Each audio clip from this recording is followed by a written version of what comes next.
scholarship, and the entire process of scholarship applications, and until somebody joins college of learning or higher learning of institution, and even full fundings, all the strategies.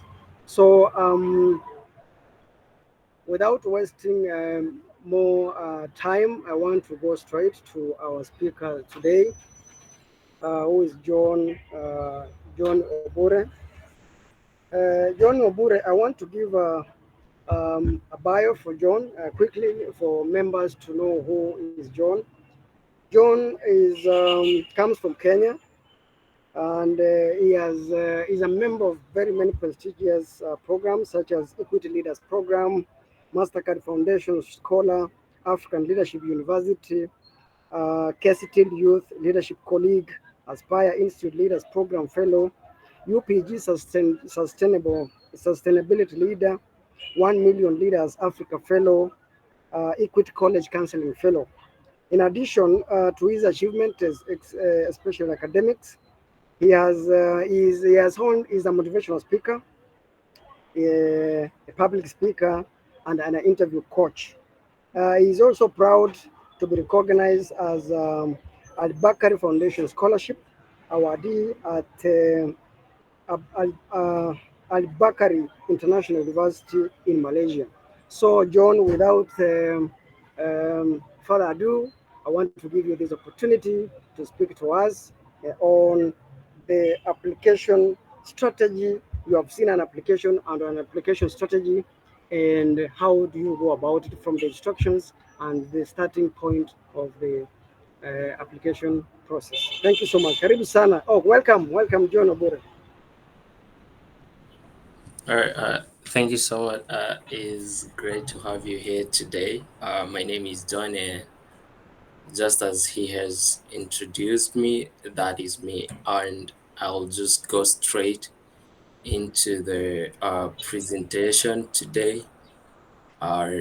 So I'll share my screen, and I'll get to know if people can see my screen. Um, yeah, so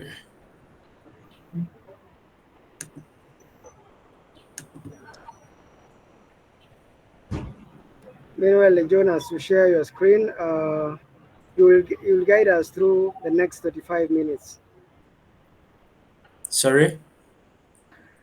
I'm saying that you have an opportunity to talk to us for the next 25 minutes. All right. So be free and talk to us. All right. No worries. Well, can people see my screen? Yes, I can see. Yes, I John, hope we can everyone see can the see. screen. We can see. Welcome to the amazing world of scholarships. I prepared these slides. They ain't quite extensive, but anywhere that anybody gonna need any help, I'll be more than ready to explain and share my ideas. So first of all, we need to understand what is a scholarship and why it is important. Well, a scholarship is a form of financial assistance given to students, um, especially especially those people who are not able to pay for their education. It may be secondary school education or college education, and people look for scholarships as a way of supporting their academic aspirations and helping them to move forward with their academic journey. So why is scholarship important? Scholarship is quite important to support you as an individual who ain't able to pay for your college education. And even if you're able to pay for your college education, scholarships are quite important because education is expensive. Education is really expensive, and even if you have money to pay for your college or to pay for your education, you need some form of financial assistance to help you manage college expenses or something. Well, we have misconceptions about scholarships, and this is what I'm gonna share. there are common misconceptions about scholarships, and people more often say that scholarships are only for the privileged, and people also say that scholarships are limited and scarce, but that's not the case. And also people say that scholarships is waste of time. Maybe you're applying and you're not getting an opportunity or something. Well, I understand that scholarship application process is quite hectic and is quite demanding, because those people are investing in you and they don't want their money to go to waste. So they want to make sure that the person they are selecting fits their scholarship program and is able to undergo a rigorous academic program, and at the end of it all come out as a well-rounded member of the society. And also people's common misconceptions are that decisions are predetermined. That is wrong. Applications are read holistically, and if you really deserve a scholarship and your application is really top notch, then you you are awarded a scholarship. Another thing, people say that for you to get a scholarship, then you must be having an extensive experience or impressive credentials. That's not the case. um in fact, most guys I have worked with in the scholarship journey, they didn't have impressive credentials, but they showed up and they made really good applications. And that's what separates people. Well, we also have people who say scholarships are specific. Scholarships require people with specific degree or educational background.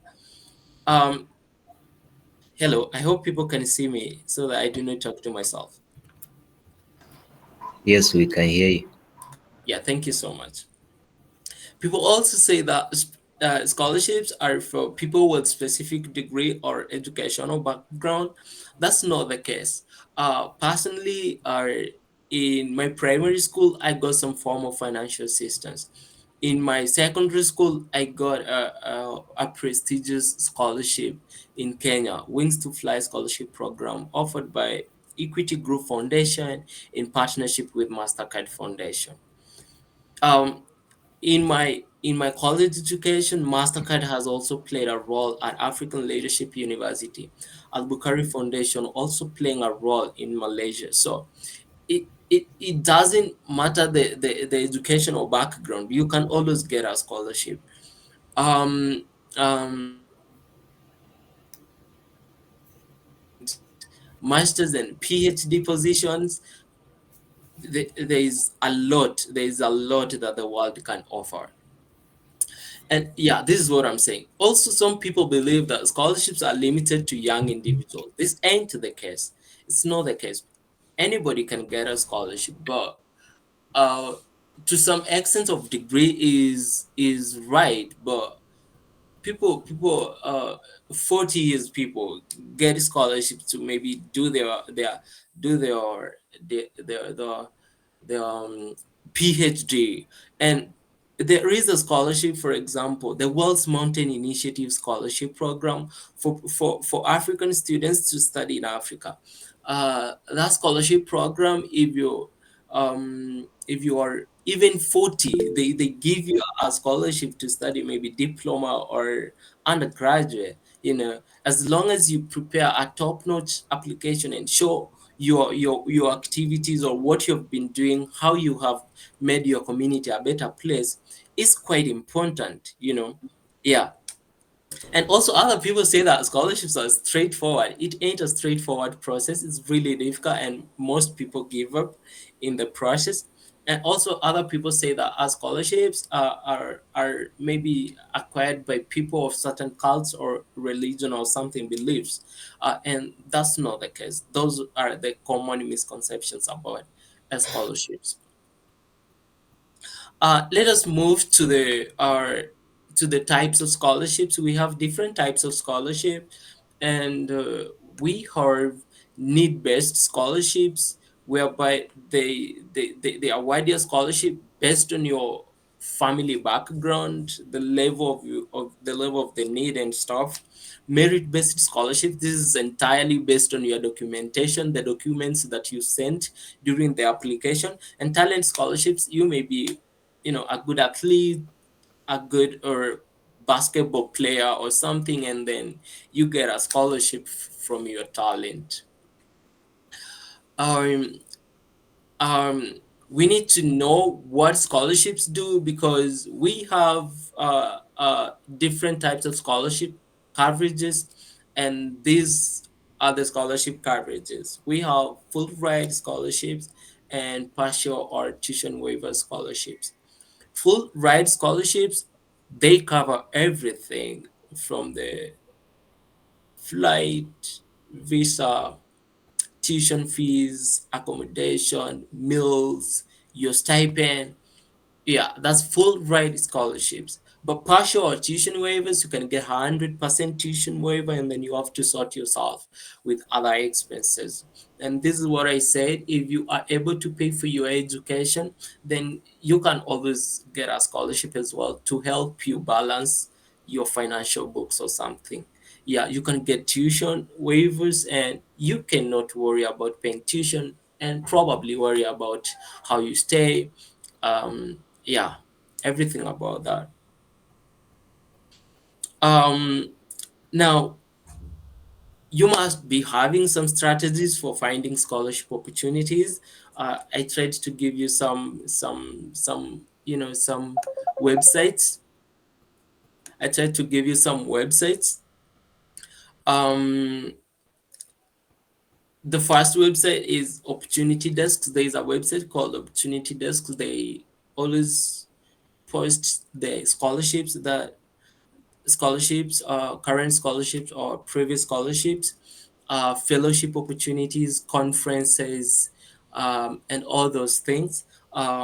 You can visit the Youth Opportunities website, and you will always get some form of knowledge how to apply and the required documents. These are just a few number of the are of the websites that really do that, but there are a lot of them. There are a lot of them. So, how to tackle every application? Number one, uh, you need to understand what you're applying for on the websites. That's the first thing. Because for you to make a really top-notch application, you need to understand the application, um, the values of the opportunity you're applying for, what can you bring on the table, because it's less of you and more of others. When you show this in an application, then trust me, your application is top notch as well. um, Please don't plagiarize anything in an application. In case you need any support, we will always be there to support you, or maybe if it's to edit your essay or review them or coach you before your interviews, and how to prepare yourself and everything. Please make sure that you maintain your uniqueness.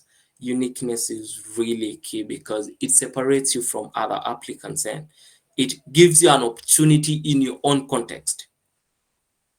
So another thing here is surround yourself with a supportive community. Make sure you do surround yourself with a supportive community. They really play a role in making sure that you are successful.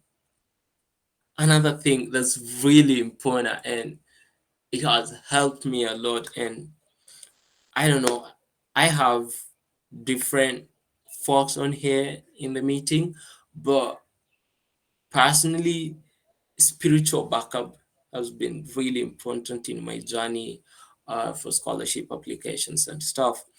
And if you're if you're Christian, keep your keep your spiritual backup intact. um, um, our, our fellow Muslims, your spiritual backup intact, yeah, and all other forms of religious beliefs and stuff. How you just keep the spiritual backup and ask your God in the process to help you and support you. How to prepare a successful application. This is really important. Now, number one, you need to have compelling essays. It's very important to have this. Essays talk about who you are in your own context, and they review application holistically. And um, when you have compelling essays, it gives you a plus and sets you apart from other applicants. As well, recommendation letters. If you have someone who gonna recommend you, make sure this person knows you really well, and this person your knows you as a person and can give a really good recommendation letter for you, not a vague one. Like, for example, I tell someone to write a recommendation letter for me and submit for me, and then maybe they say John was a very hardworking student, John was a very good student. That's very vague. We need someone who can write your recommendation letter and give details of what you've done, because if they say hardworking, that's vague. That does not make any sense. Another thing, interviews. Interviews are really important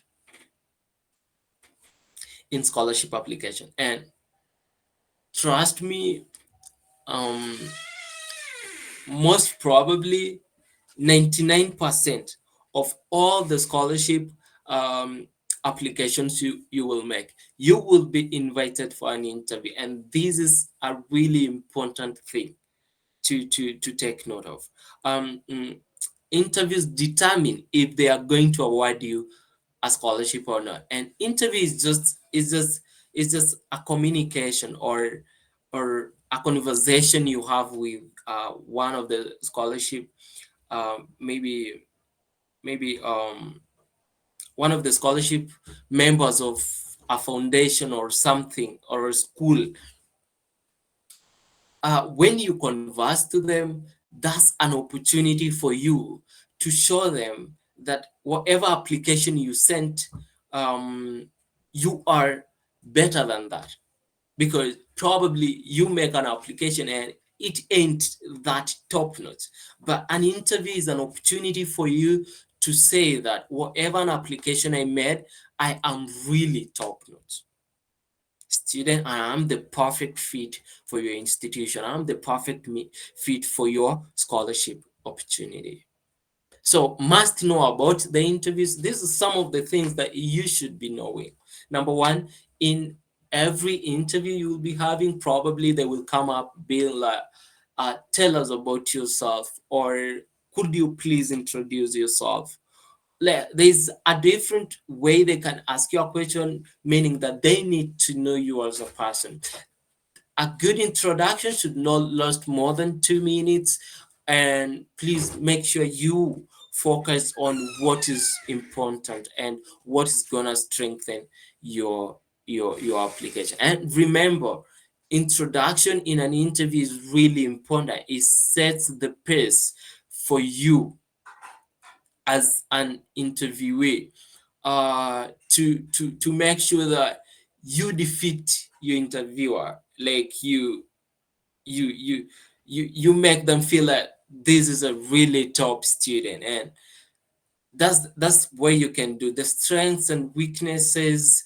Describe a time you faced difficult situation and how did you handle it. They want to see your problem solving skills and stuff, and your resiliency, how motivated you are, what kind of student you are, and that's really important to them. Why should you be admitted, or why should you be given a scholarship? Why do you deserve it? Probably. And where do you see yourself in the next 5 years? They want to see if you are this kind of a person who plans yourself, who sees the future, you see. And it doesn't have to be real. It's just figuring out and imagining your future, and that's really quite important when you are sharing where you see yourself in the next 5 years, probably. Yeah. So we have success stories, and I'm going to just leave you with what people have said and has kept me going. Um, um, For example, failure is an important part of your growth and developing resilience. Don't be afraid to fail. That's by Harvey Mark. Please just have this in mind. Applying for scholarships is not straightforward, and you will receive rejections at some point in life. According to my experience, it isn't that you are playing, oh my God, I got it. No, sometimes you will receive heartbreaks. And if I pop up my email here and write on the search button, I regret, I regret. So many emails will just pop up, and that's what has kept me going. Getting rejected and just keeping doing it and keeping it going, and that's quite important. Even if you fail again and again and again, that's how you grow, that's how you become the best. And the way to get started is to quit talking and begin doing. Please just start doing it right now. There's no other perfect time. It's just the difference between someone who is somewhere today and someone who is nowhere today is actually, did they make a decision to start? Or some people may be like, oh, this year I'm gonna do this and this year I'm gonna, yeah, this year people will call me a boss or something. No, just stop talking about it and just start doing it. Yeah, if it's scholarship application, stop talking this year I'm gonna win a scholarship. No, stop talking about it. Just start applying, start making good good applications, compelling essays, preparing yourself for interviews and stuff. Another thing, there's no mountain anywhere. Every man's ignorance is his own mountain. And this is quite true. People have shown ignorance in their progress in their lives, and people be like, they don't care. You are in charge of your own future, and you are responsible for it. So I would suggest that you just you just show up each and every day, no matter how much life puts you down. Show up each and every day with different level of optimism and motivation, and keep it going. And trust me, you will look back and be like, you know what, I made it. And I think people doubt themselves. This is just bad. Please, if you doubt yourself, just stop it.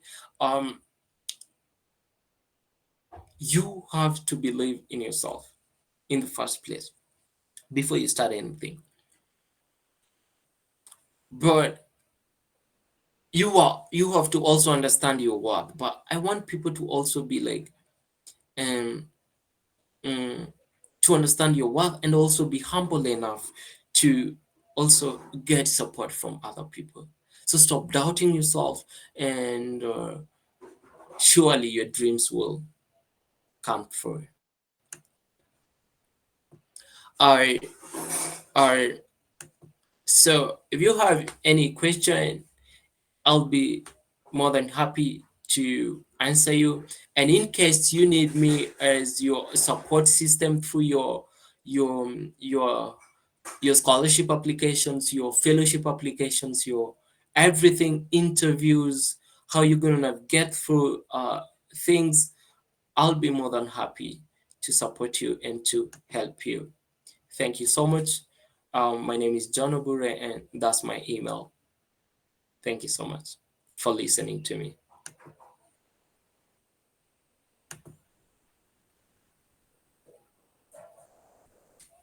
Appreciate it.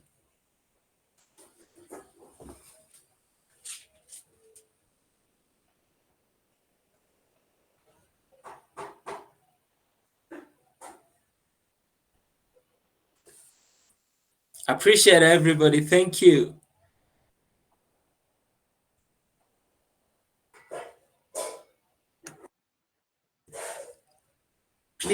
Calvin, unmute yourself. We cannot hear you. And thank you everybody. Thank you everybody for all the compliments. I really appreciate. Thank you so much, John, for the session. I don't know what's wrong with Kelvin's maybe network. Thank you so much for your insights and your inputs. We really do appreciate all of the tips that you've given to us, and we hope that we are able to use that going forward in our scholarships and international opportunities, applications. We have some questions for you. Um, okay, so I'm just going to read some of the questions I have of the comment section. So Mazabe has said that you mentioned that if we need your help, so does that mean we can email you if we need your help? How would you like to be reached? Is it via LinkedIn or via email? So the audience can know. Well, thank you for that question. Or personally, I can be reached by any means on my social media platforms, LinkedIn, email, but probably I'll be able to respond to emails far much um, earlier or more convenient. But if you're gonna connect with me on LinkedIn or something, I will leave my link in the chat box, and then you can contact me, and then I'll be more than happy to help. All right, thank you so much, John. I think Bala has a question as well. Bala, you have the floor now. Please unmute yourself.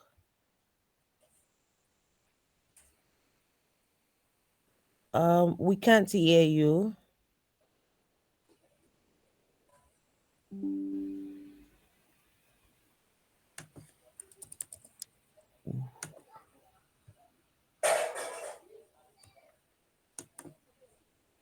Bala, we still can't hear you. Can you unmute yourself, please?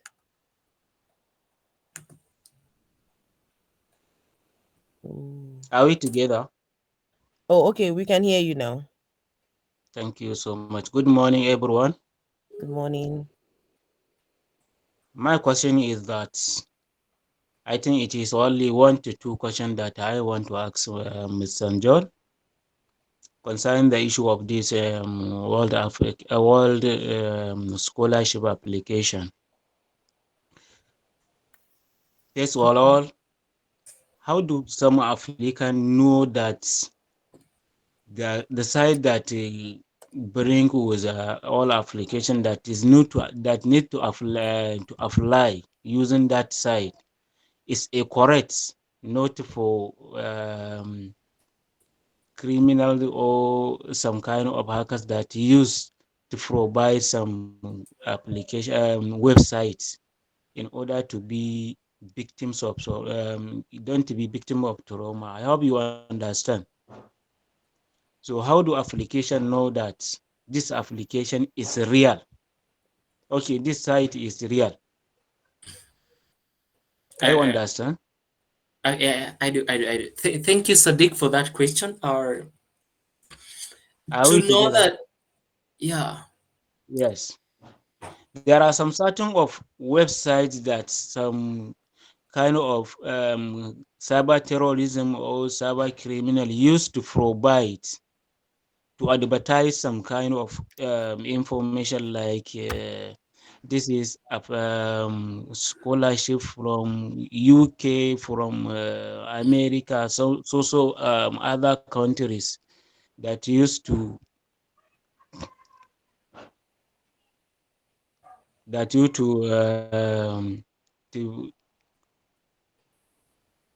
are we together? Yeah. I can answer you. I think I understand your question. Okay, Mrs. Mary. So my question too is that those that have that pass with that class in their university's application. Did you have opportunity to use that site or to apply all kind of scholarship that provides? That is all my question. Thank you. All right. Yeah, Sadiq, thank you for that question. The first question is how to know that the website you're using is credible. Please make Yes, sure that when you are applying for any scholarship or anything, you are on the official website of the opportunity. People tend to post things, and sometimes your laptop may tell you this this is insecure, it's insecure or phishing detected. Yeah, you just yes, need to know. Please make sure you use the official website yes, to make an application. And there's something people tell you like share to 5 groups before. Just know that's not the official website, and you have to do credible things by visiting the official website, reading through their conditions and how to apply. They always provide links how to apply, and you can click on that link and then you can make a credible application. The last question, I think I didn't get it well. I didn't get your last question well. the question is that those that pass with that class from the university or college of education like HNDs or something like that. That is lower class for those that use the from colleges or polytechnics, and those that pass with from the university with that class. Are we together? Yeah, sure. Mm. Do they have the opportunity to have the scholarship? Well, that's pretty much tricky to answer, but then Mm. there is always a scholarship. I feel like there is always an opportunity for each and every person. Mm. Um, Although grades play a really important part in scholarship application process, um, you can get a scholarship that can support you through, or let me say, as you as a person. Let me say you have, is it lower class division or something? Yes. Yeah. So Lower with class, that, those that's finished from state of polytechnics or third class from professional universities. That is the question. well, I feel like you can upgrade. You can always upgrade from, for example, polytechnic people get diplomas or something. Yes, yes, yes. Yeah, you can make an equivalence of that and then you can proceed. Equivalence of Okay, your diploma, and you can always get a scholarship for your undergrad. understand. That is Yeah. PGB. Thank you so much, Bala, for your question. Yeah, Uh, Mary, if this, thank you. Thank Okay, you. thank uh, you so much, Bella. I hope that answers your question. yes, yes, Mrs. Mary. Thank you Okay, so much once again. you're You're welcome. welcome. Thank you so much. Thank you, John, for your perspective. Really do appreciate your time again. Um, I don't know. Do we have any other questions for John before he leaves? Um, okay. Maybe we don't for now. Hopefully he still sticks around, and if you have any more questions for him, we can always ask him. So thank you so much. Our next speaker would be Liana, and Liana could I bargain? I hope I got that correctly. Yes, please. I'm so sorry. Yeah, all right. So I'm just gonna read a bit of your biography, so for the audience to know, to have a bit of background of who you are, and then we go straight into the presentation. Um, So Liana is an holder of 𝐇𝐎𝐏𝐄 DAAD scholarship. It's a very popular scholarship. Master student of 𝐷𝐿𝐥𝐄 University. She received an invitation from Royal University Bochum, University of Bayreuth in Germany as well. Let's welcome to Miss this morning, Miss Liana, everybody. Thank you so much for being in our midst. Liana, you have the floor now. Okay, thank you so much for having me. You're welcome. So I'm going to show my presentation.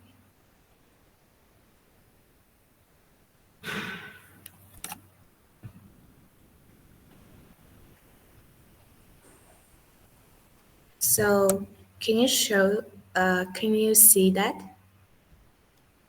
Yeah, we can see your screen. Yes, it's coming up. Can you see my presentation? Not Not yet. yet. No. Okay.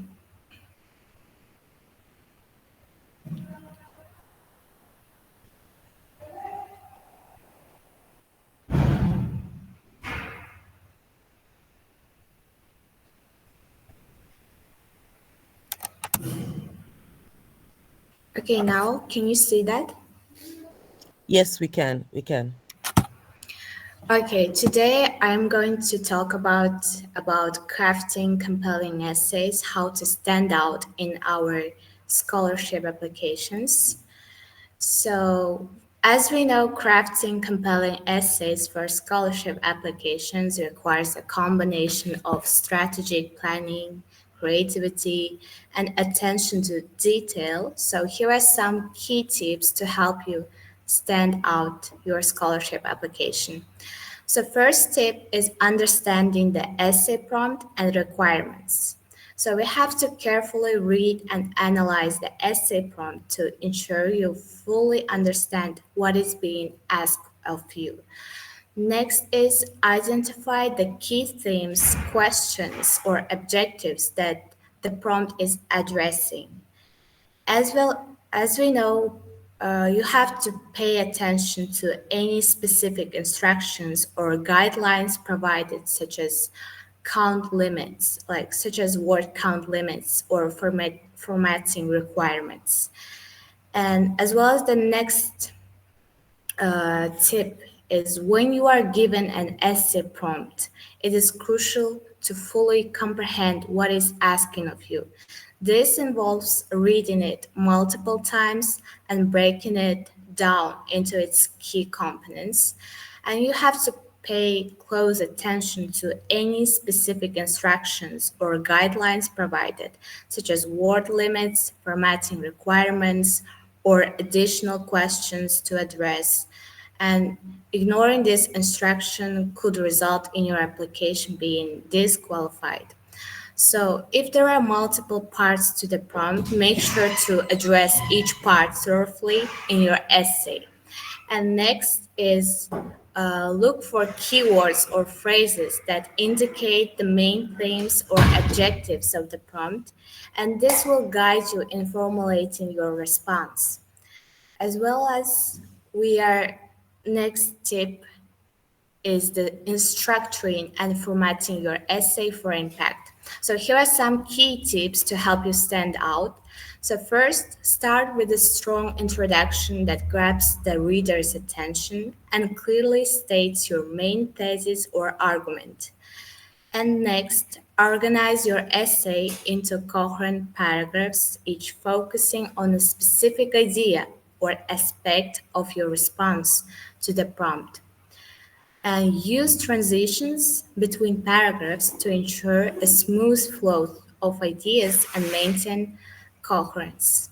And pay attention to formatting guidelines such as font size, spacing, and margins to ensure your essay looks professional and easy to read. And as we know that a well-structured essay is easier for the reader to follow and understand. Begin with a strong introduction that grabs attention and clearly presents your main argument and thesis statement.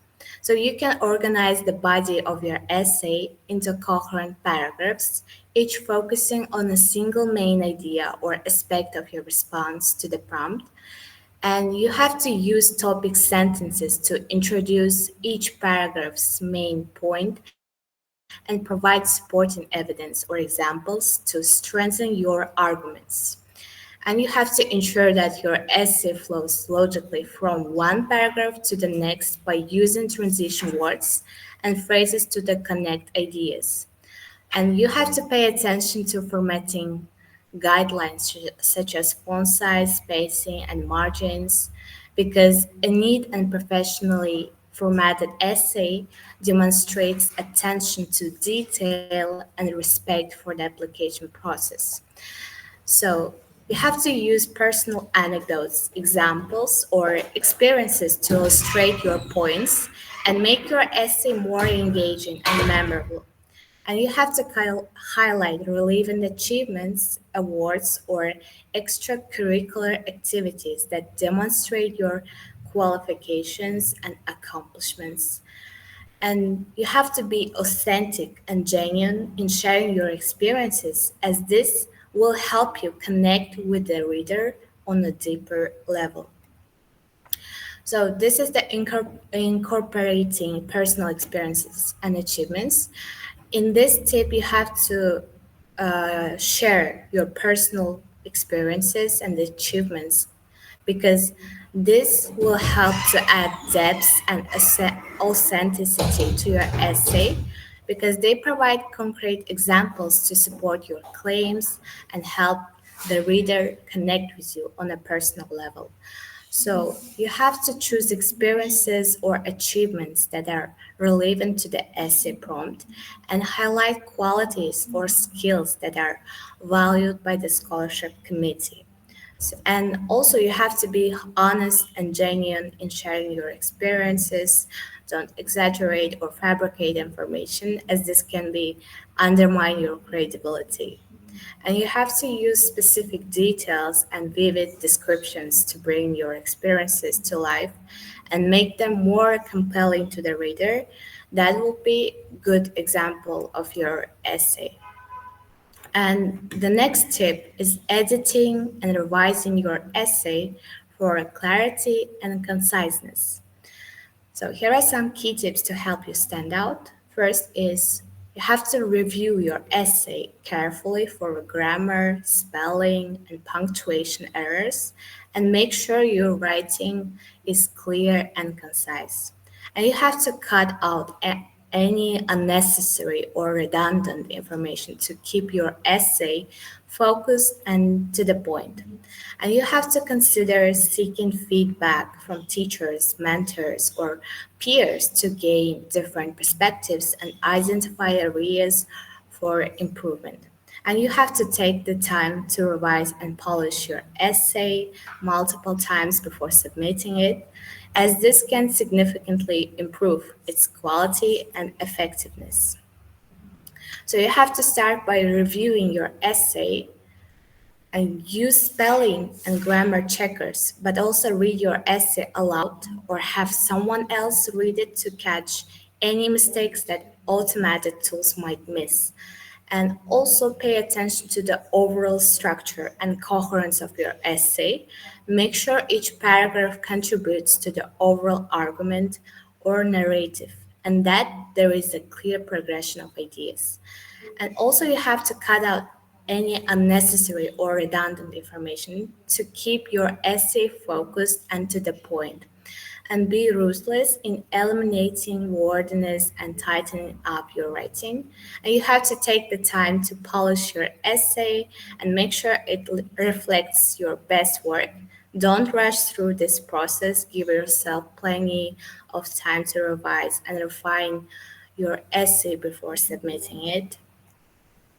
So this is the tips that I am recommended to compelling your essays for scholarship applications. If you have any questions that you are going to ask, you're welcome. Don't be afraid to ask questions. feel free about this. So, thank you. That is my presentation about compelling essays for your scholarship applications.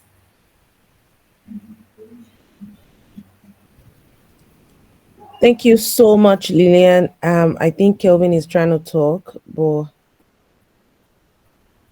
okay, he would join us. Thank you so much for the presentation. We really appreciate your insights and your thoughts towards, scholarship applications. Um, we have a few questions. Oh, Okay.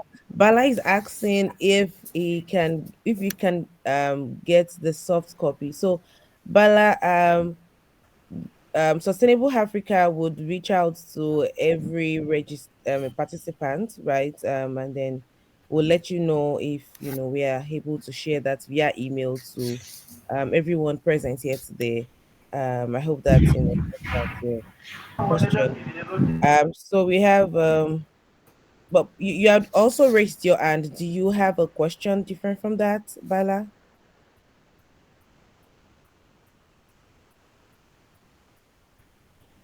Hello, Bala. Do you have another question? We can't hear you.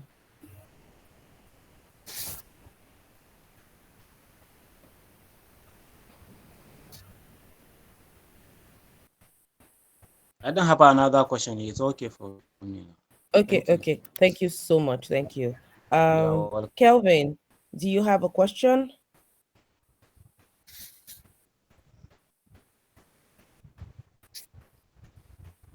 Kelvin, can you hear us? You have the floor, please.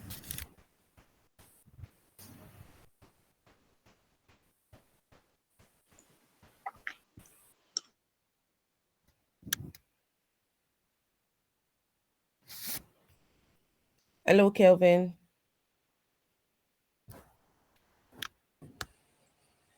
I have seen him leave, join. Probably he is facing internet Yeah, issues.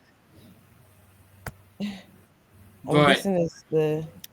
I have I have something to say, sorry. Oh, okay. Yes, please. Go ahead. Yeah, thank you. Is it Liana? Please, if I Liana, pronounce yeah. it Liana. Liana. Yeah, thank you so much for such an amazing work preparing compelling essays and looking at your presentation. I could see everything that if just our listeners take into consideration and take note of them, you will never go wrong in your essay writing. So please make sure you take into consideration everything she has said. It's really important to keep it. And thank you so much, Liana, for your presentation. We really appreciate your work and your time. Thank you. Thank you for having me. I really appreciate that. Thank you. Thank you so much, Liana. Thank you, John, for that as well. Um, Mary, I'm guessing, yeah. If we okay, Kelvin, you're here. thank you so much. It is true that I've suffered network lapses, but now I hope I can be heard. Yes, yes, yes. Yeah, I had a question to thank you first, Lian and John. I didn't talk after you presented. Lian, the main writers, or rather students, have written essays and they have never been invited for an interview. So, would you at least bring out some of these common mistakes? Because if somebody has applied twice, 3 years and cannot get an opportunity for even next step, kindly tell us what some of the common mistakes that person could be making. Thank you so much. As you answer that, Linda Mbaisi will be our next speaker, and I will introduce her. Thank you so much. Thank you so much. So, you asked the common mistakes, right? Yes, common mistakes that somebody might be making. Oh, common mistakes in scholarship applications and how to avoid them. First is it is waiting until the last minute to start the application process. It lead to rushed and incomplete submissions. And in order to avoid this, applicants should start early, carefully, and read all instructions and create a timeline to ensure they meet all deadlines. And the next common mistake is not following instructions, like ignoring specific guidelines such as word limits or required documents can result in automatic disqualifications. So applicants should thoroughly review all instructions and tailor their applications accordingly. And the next common mistake is lack of proofreading. So, submitting essays or personal statements with grammatical errors or typos reflects poorly on the applicant's attention to detail. So, to prevent this, applicants should proofread their materials multiple times or ask someone else to review them. So, that is the common mistakes in scholarship applications. Thank you so much. Now, our next speaker is going to talk about the real interviews and the communication skills during the interview and maybe after is our speaker, Linda Mbaisi. And I give a small bio about her. Linda is a public relations and communication specialist for 13 years with experience working in various communication and leadership roles. In 2023, she was selected for Mandela Washington Fellowship in the USA and the Commonwealth Scholarship in the UK. Linda is an advocate for sustainable development goals, number 2, number 13 and 15. Linda is passionate about communication to address the profound challenges facing vulnerable communities in Kenya and Africa on the verge of climate change, risks exacerbated by existing economic challenges. She is currently pursuing a master's program degree in international communication at the University of Leeds in the UK, fully funded by the Commonwealth Scholarships.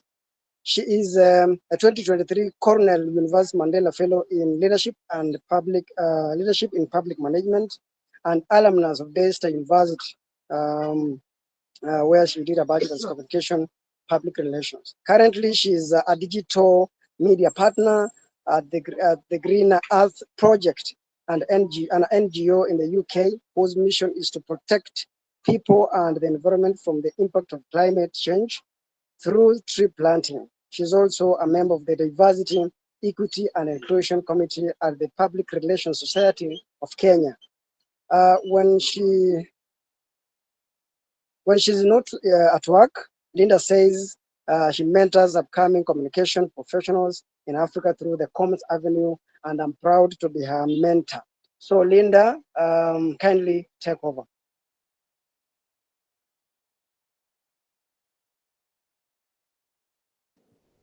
Thank you. Thank you very much, Kelvin.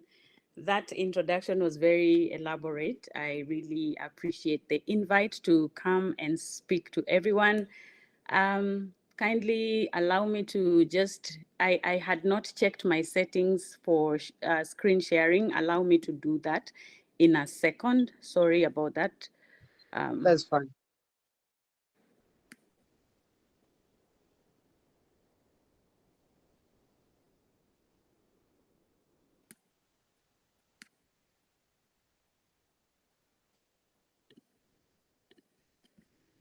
Oh. Or is there someone who is able, Kelvin, are you able to share my presentation? I sent it. I had not checked my settings. I'm so sorry. And that is one thing you shouldn't do. Go to an interview, a scholarship interview unprepared. Are you able to share my presentation? I'm just trying to see. Yeah, sure. You could share through my email. Do I send it to you again? Yes, please. You can send. Oh, so it's asking me to. Okay, let me just send it to your email and I'll be. Guys, I'm sorry.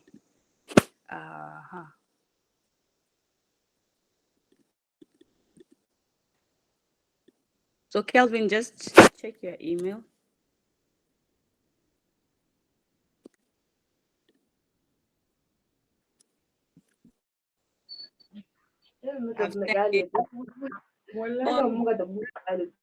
Oh, thank you for Yeah, saving the sure. day, whoever.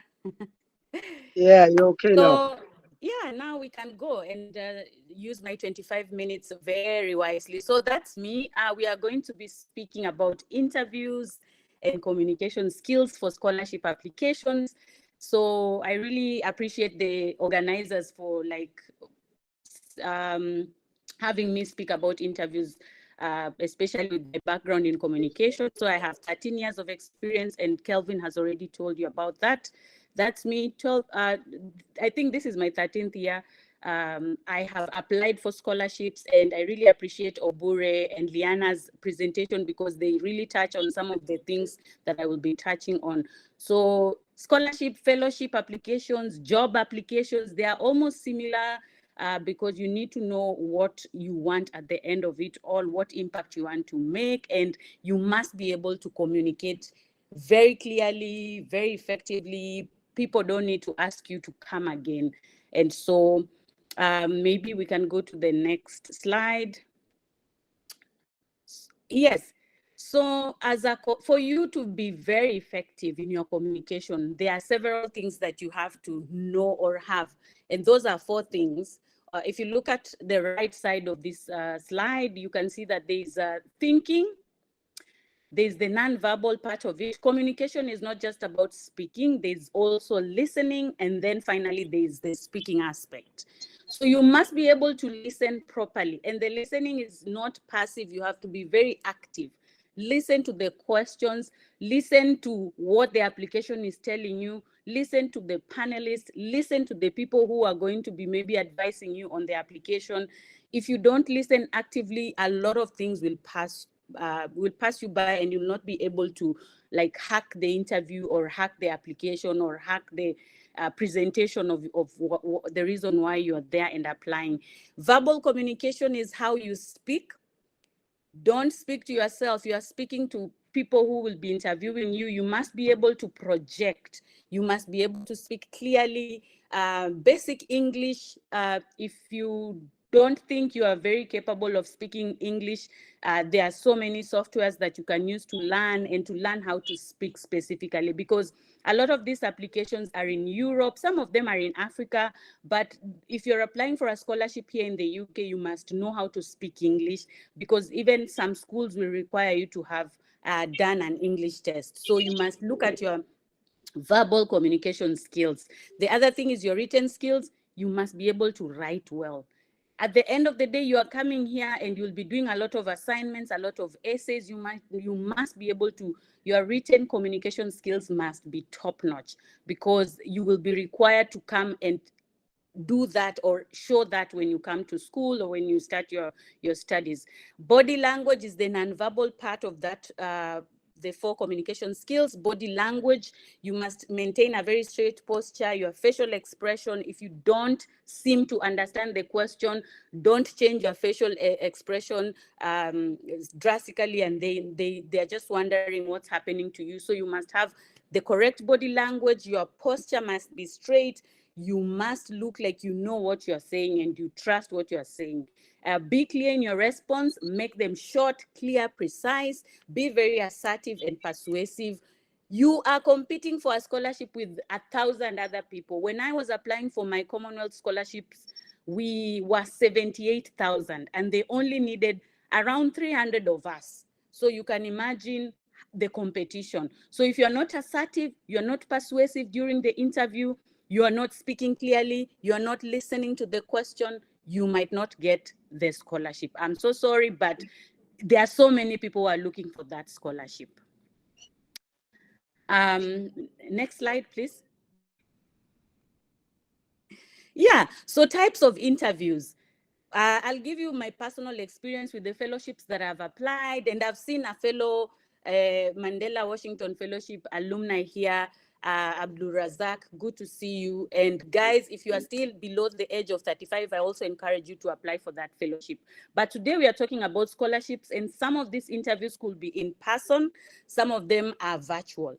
In person means you go to the location where you've been told to go. So keep an eye on your email so that you go to that location. You make sure that you are on time and you arrive there looking very sharp, ready to attack. You are literally, okay, it's not a do or die thing, but you're literally fighting for a place where a lot of people are also looking for opportunities. So you can see the first photo there. There's a gentleman and a lady on the side. That's an interview panel. It can look like that. It can have more panelists, and it can be informal, but it can also be very formal. Here in the UK, what I noticed is that their interviews, even job interviews, are very informal. They'll just be like, it's a chat. It's not a serious interview where you are sweating and you're wearing your suits and it's a matter of life and death. No, they can be informal, they can be formal, they can be panel interviews, you can be facing one person or more. Virtual is on phone or a digital device through internet. They can call you, they can video, they can use Google Meet like you're using. You have to prepare yourself for both and be very, very persuasive even as you choose, or they explain to you or tell you which one you're going to be taking. Next slide.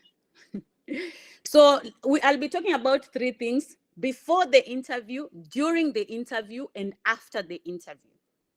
So you can see there are 5 things, 5 preps that I mentioned that you need to prepare before the interview. And this is before maybe you start talking, or before you start, they actually approach you for the interview.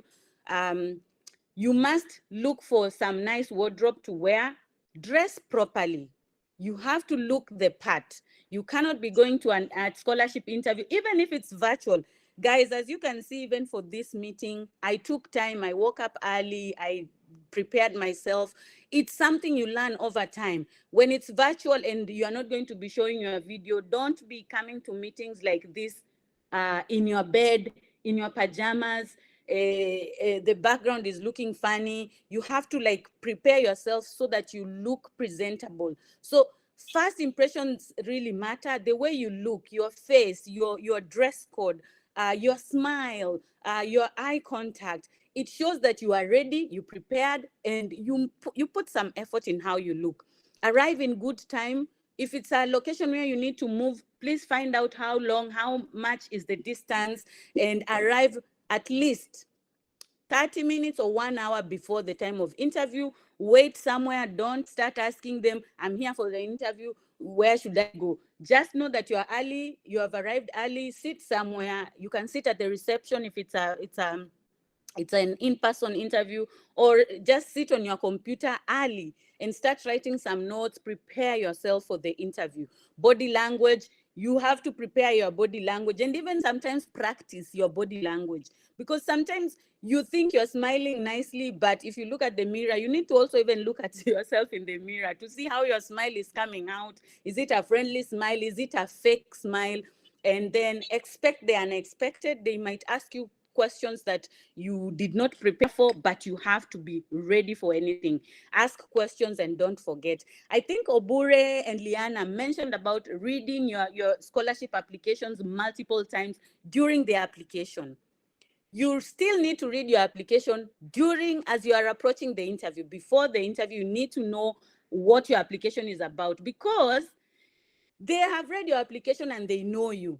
So if you don't know your application, you go there and you start saying, I have 2 years of experience. And in the application, you lied, or you said you have 13 years of experience. You need to be consistent. And that's why it's important to read, to know what you wrote. Maybe what you wrote was motivated by that period. You have to know what you've written in your application. Know what the scholarship is about and its objectives, because they are going to ask you in the interviews, why do you want this Commonwealth scholarship? Do you know the objectives of the scholarship? You need to be very articulate in why you want it and what areas it covers and what solutions you're going to bring to your community.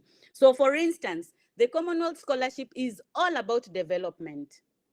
So development challenges in your community, in your country, you have to know that. So you have to link what the Commonwealth Scholarship is about with the work that you do or with the challenges in your country or community. The other thing is to talk to people who've done similar interviews. Talk to me. I'm open. I'm very active on Twitter. I'm active on LinkedIn. I'm happy to share. I think I guided Kelvin here. I think Kelvin has a story. I guided him to apply for the Mandela Washington Fellowship. Unfortunately, he got to the semifinals, which is the interviewing stage. And then for me, I'll guide you. But the interview now, you know, it's you alone and your work. I'll give you tips, but I think we can always try again. Obure mentioned about rejections. Rejections are good. Don't see them as negative. You can always try again and again and again. But talk to people who've done similar interviews. They might help you to know what to say. Dress formally, dress for success. Look good. Men in here, please go and do that trim. Look good. Put some moisturizer in your face. Like, just look good. Don't look rusty and dusty. Because it also says about the kind of a person you are. And some of these scholarships, they also just taking care. Good grooming is a sign of you're taking responsibility and you're responsible for how you look.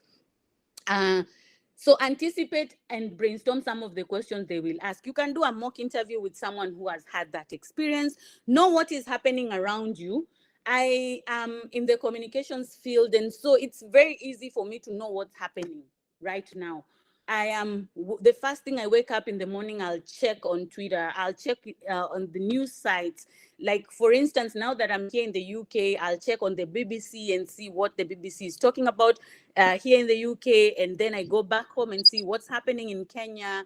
And I'll be able to be at par with what's happening. If something happens, unfortunately, if someone somewhere dies, I'll be able to know, or some deal somewhere is signed on climate change, I'll be able to know, because I'm constantly checking. And now the technology is here and we're able to see everything happening in Israel. You'll know what's happening in Rwanda. You'll know what's happening in DRC, and you'll be able to follow that, because sometimes the interviewee at the scholarship will ask you a very off-topic question. They can even ask you, what's your opinion on if you're into maybe you're doing something on conflict, because there are a lot of scholars here who are doing conflict management and resolutions, peace building, and things in the international relations realm. So they will ask you something about, tell us your opinion about what you think world leaders should do about what's happening in DRC, or what's happening in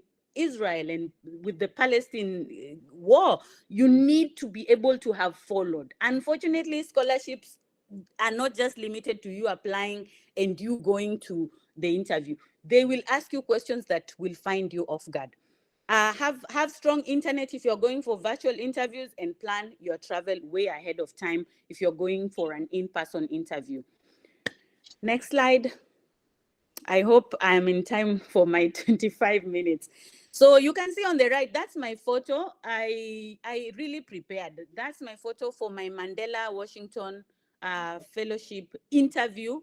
I knew that my house did not have very strong internet, so I went to a hotel. And I can tell you that if you want to get something, you'll make all the efforts to go and do that interview in a nice and quiet place where you know the internet is guaranteed. You'll be able to do that. Your background also matters. So don't just go there and there's a lot of busy things happening here. Your kids are disturbing you. They are making noise. They are calling you mommy or daddy.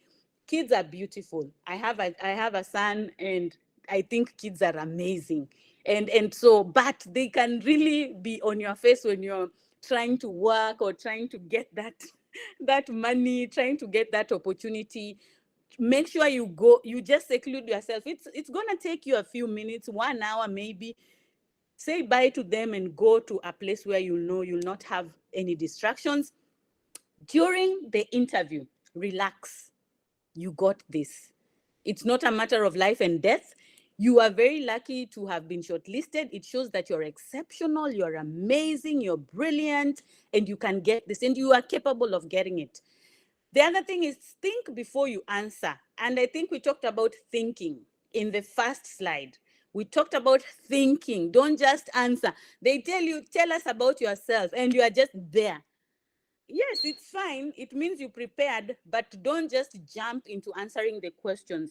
During the interview, thinking is important. Relax. The way you sit really can give you that relaxing aura. It can give you that, you can even feel that you're relaxed by the way you sit and even by the level of preparedness that you have put in. So think, you can even ask for a break to think and then respond, but don't do that for every question. Know when to stop when you're giving your answers. Be detailed but brief. When I say detailed but brief, I mean give the necessary, all the necessary information, but be brief. And the answers must be complete. So by saying brief, it doesn't mean be short and forget other details. So summarize, be detailed. Tell them, by all means, brag about what you've done in life, in your career, for your community, but be brief. Do not argue. I understand that there are people who sometimes argue. I've been in an interview panel, but it was for a job. We were looking for some officers at my previous employer, and you will be asking this person a question and they will argue with you. You are telling them this and they just argue. So you realize that the panelists will move on and go to the next question and just learn something about you. When you argue, it really shows that maybe you are not a problem solver. You don't listen very properly. You might not be seen as a team player. There's knowing how to interject when you've been asked a question, knowing the right time to interject and when not to. So whatever you do, even just by saying, it really says a lot about you. The way you address the people, the way you interject when they are talking, let the panelists finish their question or their argument or their point before you can come in and say, yeah, if I may answer to that question, this is what I think, or this is what I would like to say to respond to that. If you want to go back to a previously asked, and you can even go to a question they asked you previously just to clarify and say, oh, before I answer to this question, allow me to just reiterate and say, or to maybe add something to a question. If you feel that if you add that thing, it has value to your application. I already said expect the unexpected. Know some current affairs in your area of interest. Personally, I'm in climate change. I'm in general communication. I have to know what's happening, what happened during COP28, what is the UK government doing about climate change, what's the Kenyan government doing about climate change, and what's generally institutions like schools, like hospitals, what are they doing? Or even your organization that is corporate, what kind of activities are they involving themselves in climate change? So if you're in biology or IT, you have to know your area of interest, you have to know what's happening there. Finally, the panelist knows you. If you don't know the answer, you don't know the answer. If you know, you know. And this is what I normally say if you don't know the answer. They can ask you, who is the president of Israel? And you don't know honestly.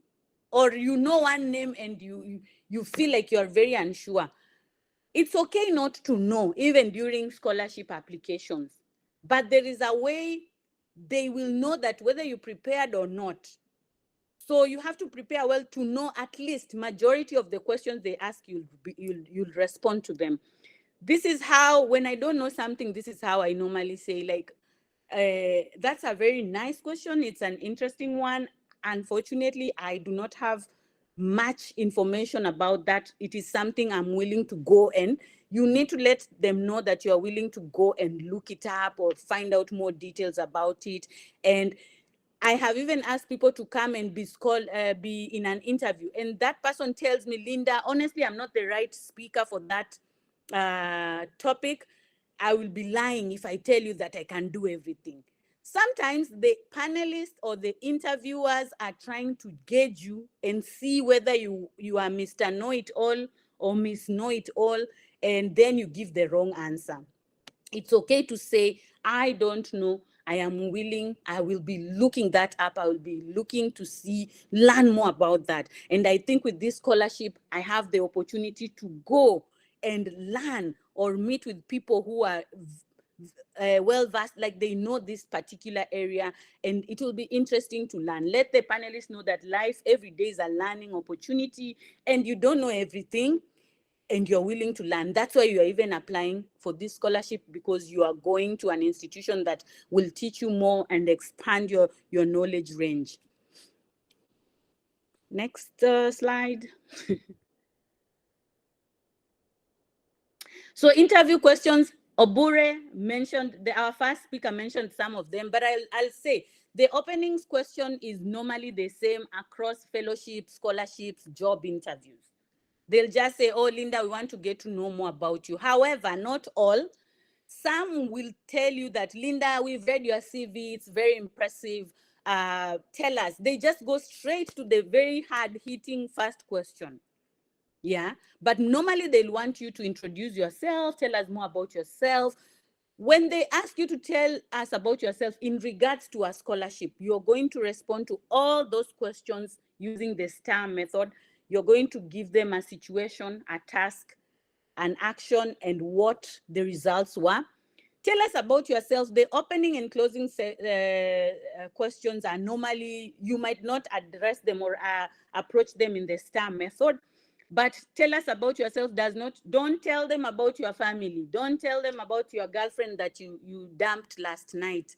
Don't tell them about the food that you like, unless you are a food science and the scholarship is about food, and unless it has that relation. But don't tell them about things that will not honestly add value unless they ask. They might ask you about, oh, you're going for this scholarship, you'll be away for 1 year. Do you have family? Do you think there are people who still depend on you that you're going to be leaving behind in Kenya? That is a good time to tell them about, yes, I do have a family and I do have dependents. And yes, this is how I plan on supporting them and things like that. That's a personal question, but it really matters when it comes to your well-being as an applicant or as a student once you get the scholarship. Tell us about yourself is all about you sharing your experience professionally, academically, work-wise, the solutions you're bringing to your community. You can throw in a nice fun thing at one point just to make them know that it's not all about work and school. You are also a fun person. So I'll go like something like, my name is Linda Mbaisi. I am a communication specialist with 12 years experience in communication. I'm really passionate about climate change, especially if I've applied for international, because I applied for international communication, but with a focus on climate change communication. So you have to bring that aspect of climate change to your intro. Or if you're an IT person, you have an affinity for applications, you have to bring the aspect of, in a digital world where there's a lot of technology, people are now using applications to order food, to travel, to move from one place to another. You need to bring in that aspect. So I'll be like, my name is Linda. I'm a communication professional with 12 years of experience, having worked in different sectors. As of now, currently, I'm working in the climate change space. I am passionate about climate change and climate action.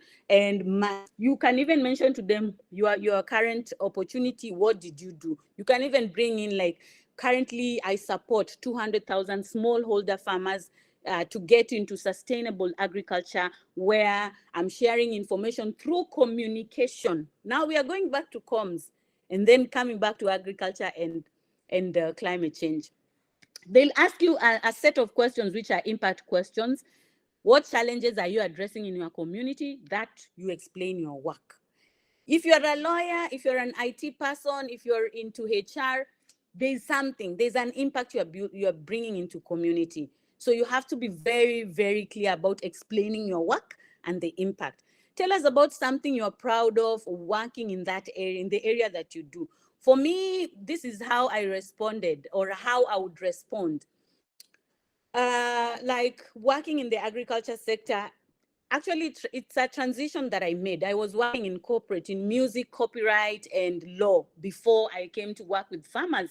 And the reason why I came to work with farmers is because I felt like a lot of people eat food, but most people don't even know how their food is grown. And so I felt like working with farmers and me using my communication skills to impact them, perhaps to tell their stories or to communicate their works or to know about policies in climate change, to understand the area, how climate change impacts their work, and not only their work as farmers, but it impacts food security in the whole world.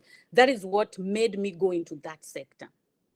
Don't go there and start telling them, hey, I'm proud because just after 2 months of being employed, I was promoted.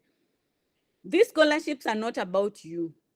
They are not about yourself. They are about you, yes, but what impact are you, or what does it help your community with? And most of them, they'll tell you, you have to go back to your country after you are done with these studies. Why? They want you to go back and be the expert in your field, in your country. I cannot wait to finish my studies and go back and see the areas where I can support, because at the end of the day, the UK is self-reliant. These people know everything. They have all the industries they need. They have a lot of NGOs in climate change. You come to Kenya, we have very few organizations or NGOs in climate change. Our farmers, most of them, if you look at the average age of a farmer in Kenya, it's in the 50s and 60s. They are old.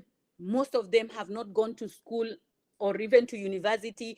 I'm happy that I'm seeing young farmers who've gone to university, but I want to go and bring this knowledge to those people. And I can bring the knowledge in the best way I know to, how to speak vernacular. I am very eloquent in Kiluya. I know how to speak Kiswahili very well, and I know these farmers understand Swahili. I know how to maybe work with a translator if I'm going to speak to farmers in central Kenya or Kitui or Machakos. So at the end of the day is, what solutions are you bringing to your community? They'll ask you about your biggest achievement. Again, it's not about you.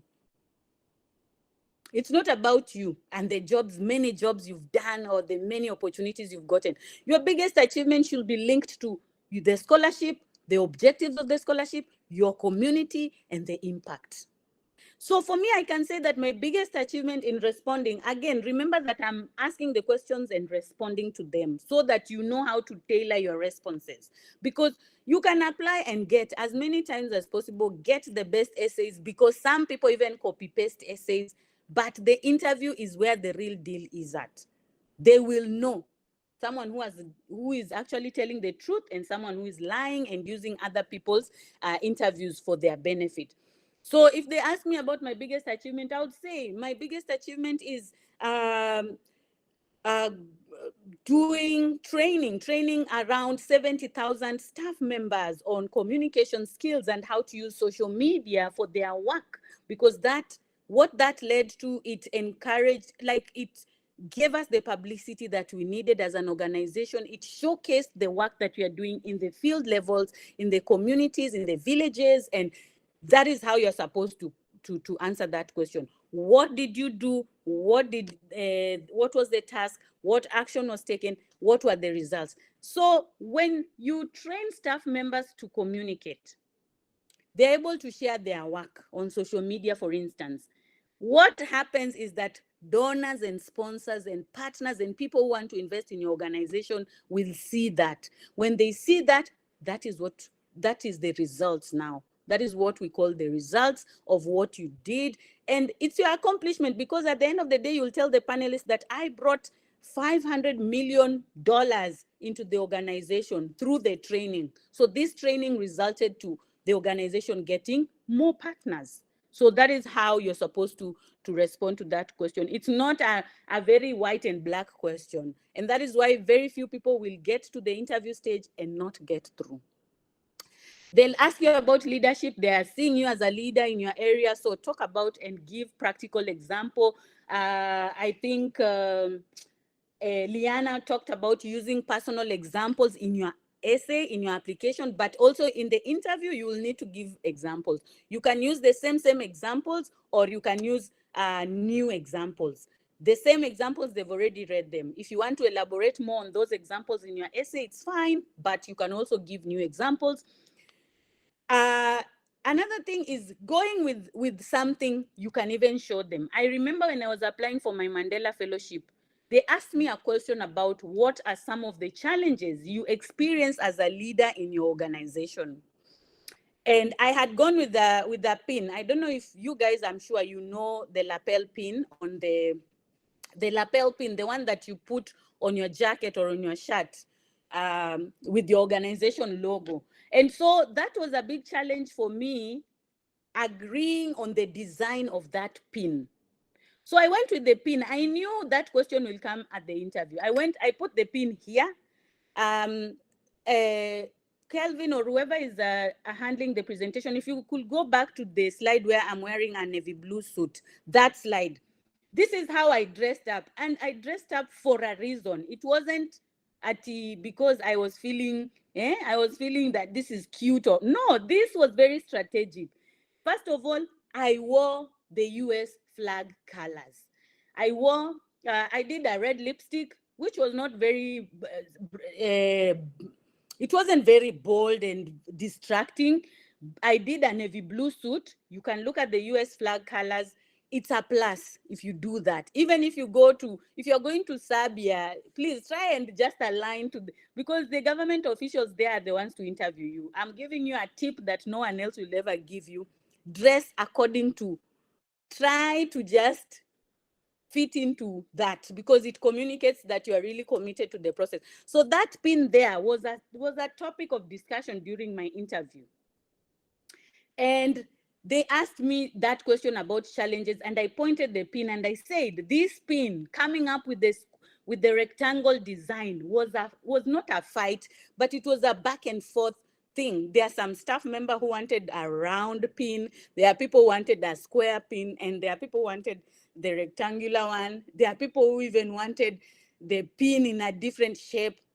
So they ask you about that question, and you need to show how you deal with challenges. One of the things you have to say is that as a leader, you listen. You listen to both sides of the divide. These people want it in circle. These ones who want it in triangular or a square or whatever shape. What are they saying? And then you come to a compromise, and make sure you communicate that compromise to all staff members. Sometimes you'll have to produce, because I was in charge of producing these branding materials at my previous organization. You have to produce half circle pins. The other ones have to be square, and then tell people, whoever wants a circle one, we have provided for you. Whoever wanted the square ones, here they are. But sometimes for uniformity, you can say, okay, we'll go with the majority, and everyone is happy. And as a leader, you have done your work. So dress very strategically. Don't just wear your favorite suit just for the sake. It has to communicate. It has to be in a very, right now I'm wearing a yellow suit. This is not something I would go for with to a scholarship interview. I'll try to keep the colors down, even though yellow is my favorite color. You can see I'm wearing earrings here. Here I wasn't wearing earrings. Guys, it's the same with you. Your haircut has to be very nice and clean. You can even go with dreadlocks. I mean, right now we are living in a very diverse world. Don't feel shy with your hair.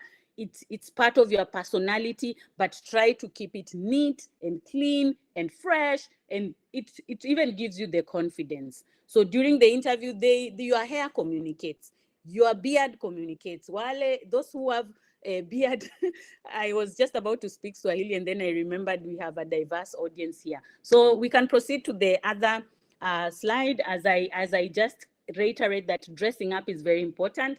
And closing question, just go back. There's just one more. So you don't have to have an answer for, oh no, they can ask you, do you have a question for us? And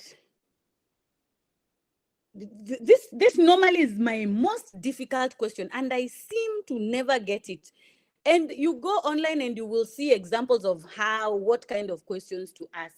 What I normally say, because I know everyone is going to ask the question they've seen online. Normally, I don't use that opportunity to ask questions. What I use this opportunity for, it's normally the last minutes of the interview, and the interview will be over. I use it to reiterate. I use it to remind them that I am fit for this scholarship. I am the person they are looking for. I use it to tell them that yes, not really a question, but just to reiterate that this scholarship would really be useful to me and the community that I work for. I see a knowledge gap in the work that I do, and this is why I would like to get this scholarship and remind them. They will remember you. Even if you're the last or the first applicants, they will remember that you really, really want this. You don't have to have a question for them. But if you have a question for them, please, you can ask them a very relevant question in line with your scholarship application. Next slide. So we are going to talk about don'ts. There are very few. I think all the speakers before me spoke about that.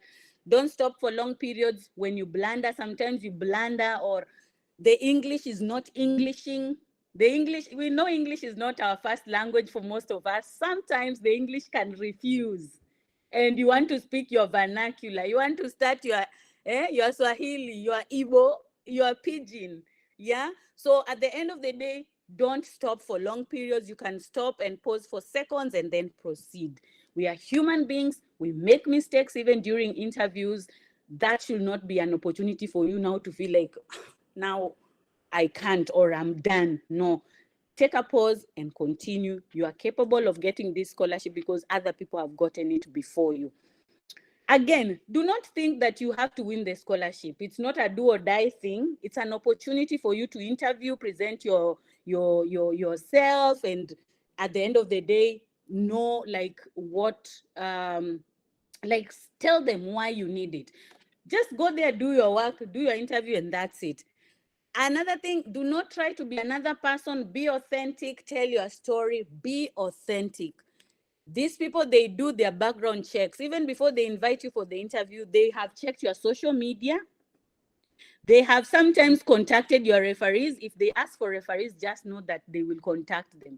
So be also in touch with your referees and let them, during the interview, your authenticity has to come out. You have to tell your story. And your story is not the same as mine. We can be working in climate change. We are all communicators, but we have different stories. Do not make the scholarship about yourself. The scholarships, most scholarships are there to help you serve your community better, to bring some solution. And they are coming to fill that knowledge gap so that when you go back to your country or when you start working wherever, you have the knowledge, you have the skills, you have the networks. So they give you those three things. Next slide, please.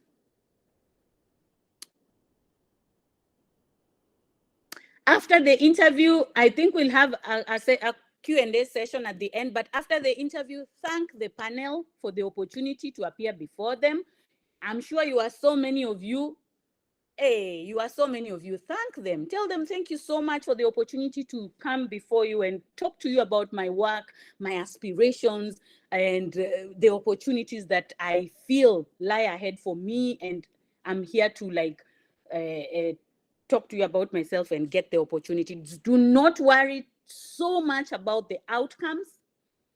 I remember when I applied, went for the interviews, I continued working with farmers in one of the western parts of Kenya. And I did my work. I was just in the farms, and then I saw my email and I was like, I was actually on the road when I received the email that, oh, the University of Leeds has nominated you for this scholarship, and please tell us if you want it. They even ask you, tell us if you want it. If you don't want it, we can give it to another person. And I was like, what do you mean? Tell us if you want it. Of course I want it. You have to stop everything and respond to it.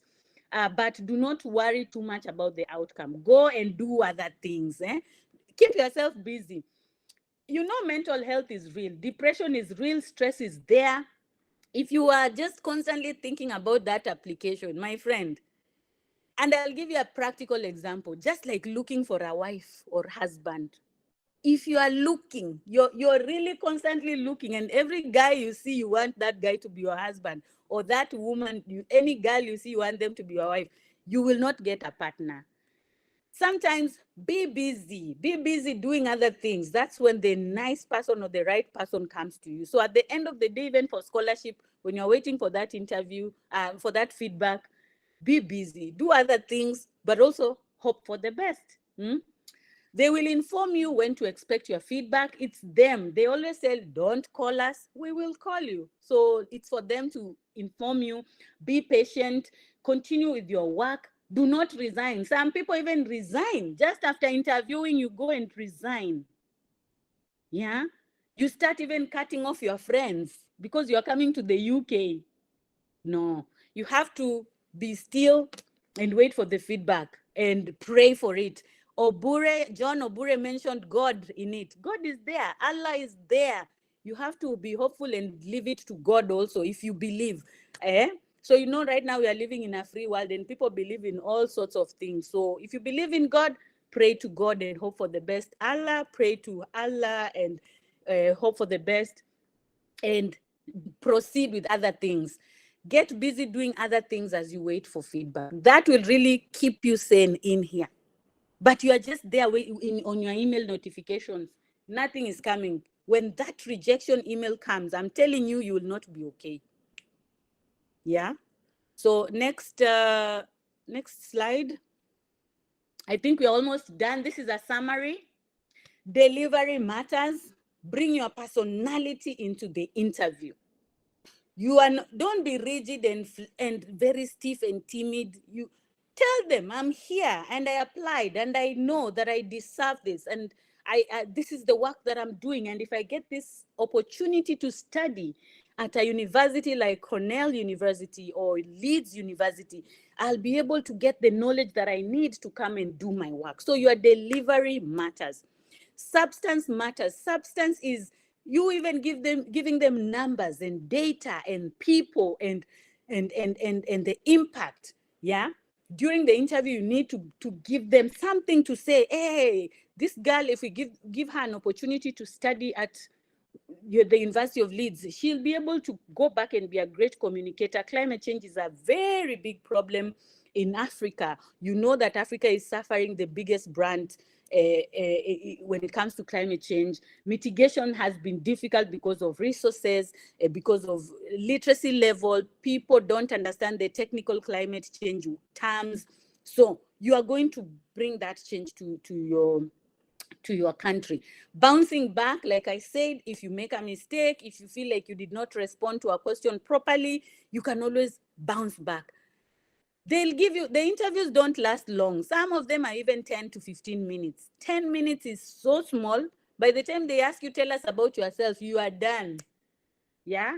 So make sure that you bounce back on questions that you feel you did not answer properly. Yeah.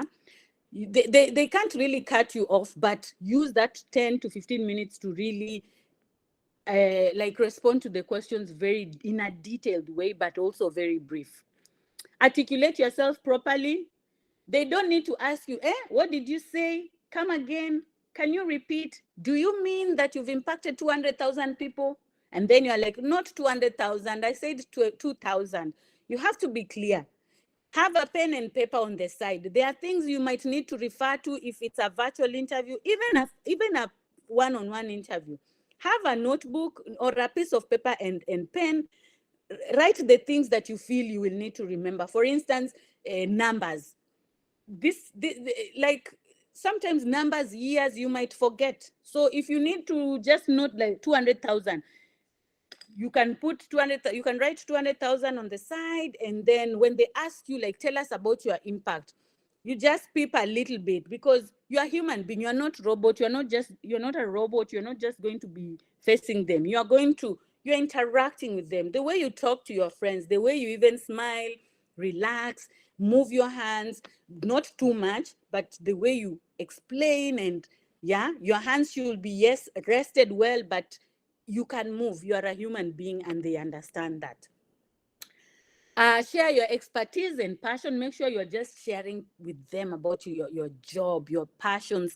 And if it's like Commonwealth Scholarship, you have to align it to the Sustainable Development Goals. If they are not aligned to the SDGs, then they don't see the need, because SDGs really anchor on some of the solutions we have in the world. We have issues around poverty, and it's not just in Africa. There are other continents where people are poor. Cities and building sustainable cities, gender issues, human rights, matters to do with education. So you have to anchor your work in an SDG. And if you do that for all scholarships, I mean, you are not going to fail. You are just going to be reminding them that you are solving world's biggest challenges through the SDGs. And you're also supporting the United Nations in some way. So look for an SDG that fits you or fits your job or your career trajectory and go with that. So for me, I chose climate change. And I also chose ending hunger, because I really would love to go back into working in the agriculture sector. I enjoyed working in the agriculture sector before I resigned in my previous job. Right now, I'm working in an NGO here in the UK on climate change. And so I'm just getting the skills and knowledge to help me transition properly when I go back home to Kenya. So mistakes do happen during the interview. Be alert and be able to troubleshoot. And mistakes are linked to bouncing back. You can bounce back. You can go back to saying, yeah, just to clarify, perhaps I wasn't clear on my answer. This is what I mean. And they'll be able to, you might be responding to a thing they didn't see. Maybe they saw that you made a mistake or you didn't answer the question properly. But if you go back to it, personally, I've done that. And interviews depend also on how you feel that day. If you feel like you need to reiterate something and tell them, when you ask me about the impact that I've done or I've had in my community, I forgot to mention this one particular very good, I feel is an example I shouldn't let go before the interview maybe ends. And you tell them, like, I was able to partner with the president in 2021, talk of numbers, years, data, and all that. So next slide, and then I think we're almost the end of the slide. So I just want to wish you good luck as you apply for your scholarships and for your fellowships and for any other opportunity that you want to apply for. I said you are more than capable. Other people have gotten it. Why not you? You can get it. So remember that so many people have won scholarships before, and therefore you're very capable of winning one too. And go confidently in the direction of that dream that you want to achieve. Do not look at any obstacles, because obstacles are there, but we jump and we move and we succeed. Thank you so much. Wow, Linda, thank you so much. This has been comprehensive, and the truth is brutal. I have one question as allow also as my colleague Mary checks on what other members are asking. I'll ask you one question, Linda. There is this aspect of networking. How important is networking and building relationships in the scholarship application process? And what tips do you have for applicants in this regard? I think I thank you. That's a brilliant question, Kelvin. And I think I briefly just brushed on the aspect of networking and the fact that it's important that you know that no man is an island. You know, like just being alone, doing things on your own and thinking that you will succeed by being alone. One of the things we are doing is here, sharing tips, because if someone has applied for a scholarship and they succeeded, they should be able to come and share with people. So right here in this meeting, we are networking. Unless someone here doesn't think, if you think you maybe you are just using your Saturday, this is a Saturday where you didn't have something to do and you said, let me join this meeting. You are here networking. You are here networking by just being in this meeting. So at the end of the day, networking involves going to such meetings, showing up in spaces where you feel you want to be in climate change, or you want to be in IT, or you want to be in economics or law. Go into those spaces. There are so many meetings, there are activities. Twitter now has Twitter Spaces. LinkedIn has LinkedIn videos and events. Go there. You don't need to be somewhere maybe physically, but it's good also to make that physical networking or physical connection. Networking is important because it helps you to learn from people who have been there before you. Myself, even though this was my first time applying for this scholarship, because I had never applied. It was my first time. I only applied to one school, one scholarship, and I got in because I took long periods of networking and preparing. So it's important because I talked to people who have had scholarships before, people who have been in interview panels before and what they look for. I talked to professors to see, even as I apply, what kind of research should I be thinking of doing? So networking is important. Once you come to the UK or to the country where you want to study, some people here want to go to Canada, some people want to study in the US. There are brilliant opportunities in schools here in the UK, Hungary, Netherlands. Africa, I understand the UK has a scholarship for South Africa. There are so many brilliant scholarships. The thing you come to do here is networking. I have made friends with the professors. And some of the professors have actually revised my referees in my CV. And one of the professors is my referee in my CV. And now I can even get opportunities. When I was applying to work for the Greener Earth Project here in the UK, the professor was the one who recommended me and said, Linda is brilliant, give her that social media partner or digital media partner job. Networks are important. Continue building your network is a consistent process. You don't wake up and all of a sudden you know everyone. You build your network slowly. You talk to people nicely. You must have something you're adding, some value you're adding to them, so that they also have some value to add to you. It's a very symbiotic relationship. Thank you so much, Linda. Mary, you could check what members are asking. Yes, sure, Kelvin. I think we have some hands up first. Umar, you have a question?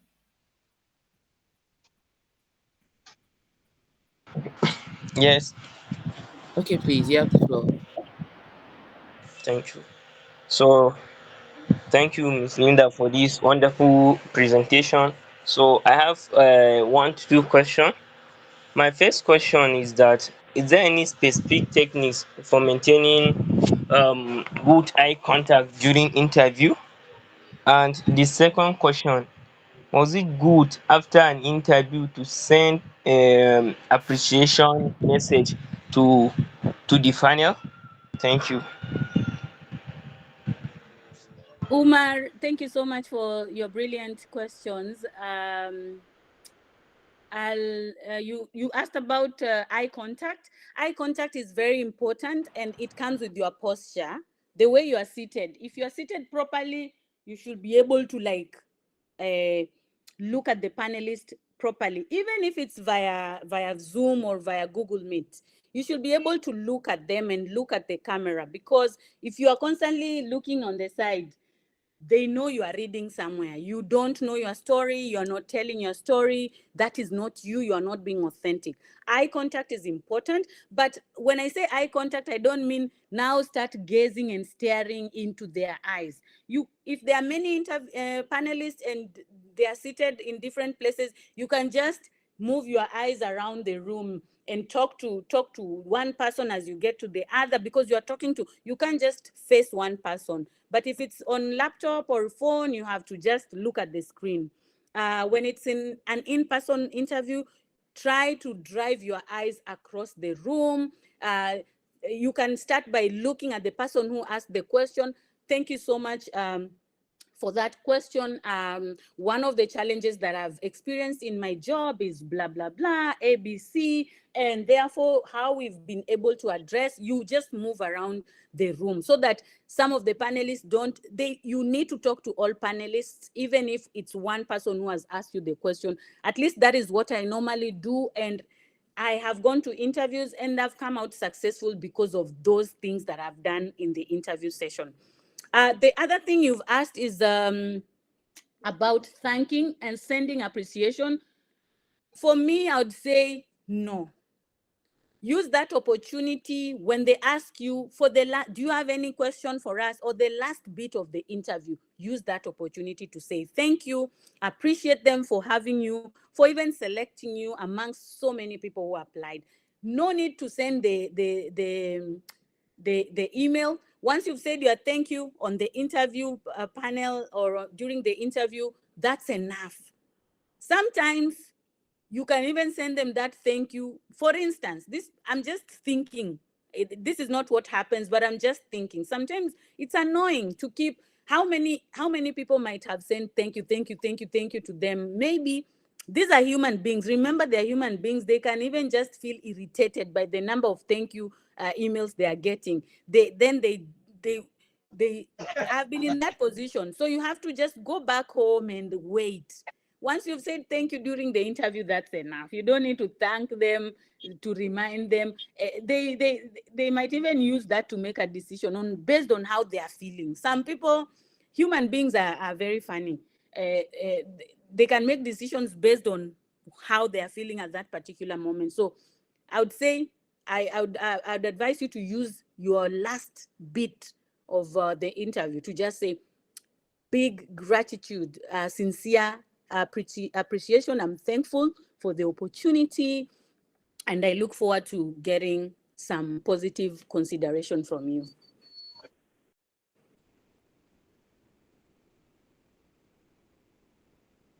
Thank you so very much, Linda. Thank you so much. And I completely agree with you on that one. Mohammed, do you have a question as well? Hi, Mary. Hi, Linda. I hope you're having a good time. Thank you for the good presentation, amazing presentation, the marvelous presentation that you have given. I actually appreciate, and the rest also appreciate. Thank you very much. The first of all, the question that I have is, at what time is it best to place your application, and at what time are the applications open most of the time, and which are the possible platforms that we can use to trace whether the applications are open, or what are the applications or the websites that you recommend so that we can look and chase those.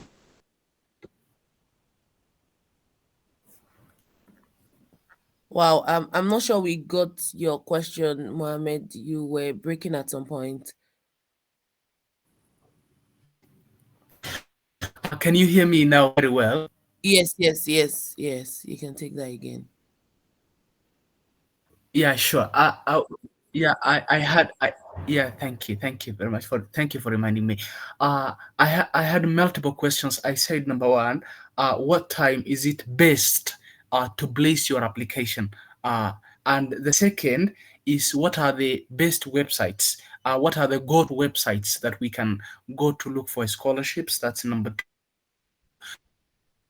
And number three, I said, how can we track our applications after apply? So those are the three questions that I have given. I'm not very clear, right? Yes, yes, Yes, it's better now, Linda. I'm Mary. Yes, we can hear yes. you. Yes, Mohammed, thank you. Those are brilliant questions, and this time round we can hear you. I think you've asked three questions, one on time of application, and the other one on where you can check out the scholarships or whatever you want to apply for, and how you can track your application. So timing is, first and foremost, you have to, maybe your second question on where to look for the scholarship is important, because these scholarships, they all have different timings. Some are, and they also have timelines. So if you go to for instance, I don't know if some of you know about the Chevening scholarship. There's a 𝐿𝐷𝐉𝐻 scholarship for the UK. There's a lot of scholarships. So, and you have to go, make sure that you go to the website of that scholarship. Don't go to a link that has been shared by another. If they say it's a Commonwealth scholarship, the website should be the Commonwealth Scholarships website. Don't go to, links can be shared by people, but you have to make sure that you follow the link to the link of the website. So do a quick Google search. For now, you can just say 𝐿𝐷𝐉𝐻 scholarship or Commonwealth scholarships or Mandela Road scholarships, or there are scholarships in the UK, Harvard. There are so many, oh my God, there are so many scholarships that are there in this world. What you just need to do is, I always say, do the work. And when I say do the work, I mean, go online and do your search. And once you do your search, make sure that the landing page where you're going to land is the website of that particular scholarship. So for instance, if I'm not able to share my screen, but if you're able to, like, you go to the Commonwealth website, you will see Commonwealth Shared Scholarship, Commonwealth Master Scholarship, Commonwealth PhD scholarships. They have a number of scholarships, and it has the feature about the scholarships, maybe the themes they are looking at, the areas of the countries eligible, and things like that. So do a quick Google search and you'll be able to. Alternatively, let me just leave my email here, and you can DM me, like you can email me about specific scholarships per country. But for now, I just know a lot about scholarships in the UK. I'm not familiar with Netherlands, but I have friends who are doing their courses or their programs in Netherlands. There are people who are doing their programs in the US. I will be able to tell you about the scholarships available for UK. And I think for the Commonwealth, it's just, you go and search, yeah? You just go and search, and it's very easy for you to go. I think once we have our last speaker, I'll just share links to those sites. The other question was the time. Again, that information is available on the website. There are different timings, but they are normally very consistent. You will see a timeline on their website, like from June to February, or from February to, but reporting time or studies normally start in September of that next year. So once you apply, you'll be able to see on the site. Some will allow you to track, like 𝐿𝐷𝐉𝐻 allows you to track your application and the stage where you are until when maybe they reject or approve you for the interview. But for Commonwealth, I wasn't able to track where my scholarship had reached. I just applied and made sure that I downloaded the application, or at least kept my essays, because sometimes the website do not allow you to access your account again. So you have to know whether it allows you to track or not. Some allow, some don't. But just keep an eye on your email. Some really follow up on email, and that's where you're able to see your application. So I think I've responded to website, to tracking, and to the time of application. These ones are really available on the website, and it has to be a legit website belonging to that scholarship provider. Don't go to a page that is called opportunities for young people, and then, yes, they are there, but make sure by the time you're applying and looking at the requirements, you are on that site. Some scholarships belong to the universities, so go to that university. Like here at the University of Leeds, we have scholarships. So go to the website, leeds.ac.uk, check for the scholarship place. You will be able to see. There's a lot of resources online. It's unbelievable, and it can be overwhelming. So first of all, know what you want. Where do you want to study? If you are into the US, go to the US scholarship sites and see.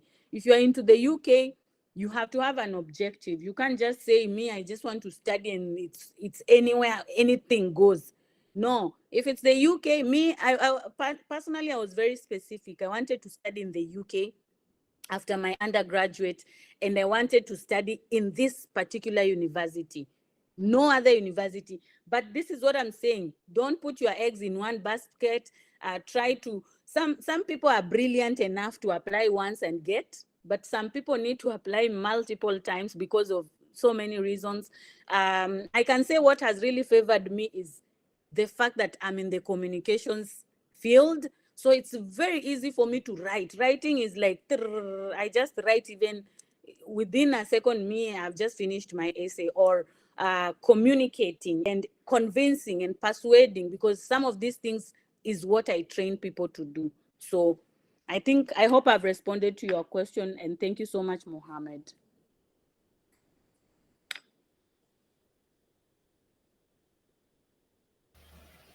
Thank you very much, Linda, for your insights and perspective. I really appreciate, personally, I appreciate the details that you give in all of the response that you gave. So thank you so much again. And thank you for sharing your personal links that we can reach you via. We do appreciate that. I think there's some more questions in the comment section. I don't know. I think we already addressed them. So yeah, there's this lady asking, I think not, I'm not sure if it's, sorry, no Refiloe. problem.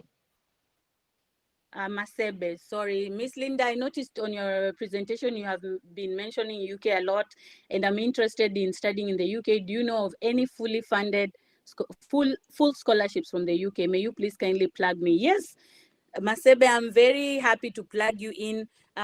Personally, I'm on the Commonwealth Shared Scholarship. This scholarship, you are selected by two people. You are selected, you are nominated by the university, and then the university takes your name to the scholarship commission, and the scholarship commission now selects you.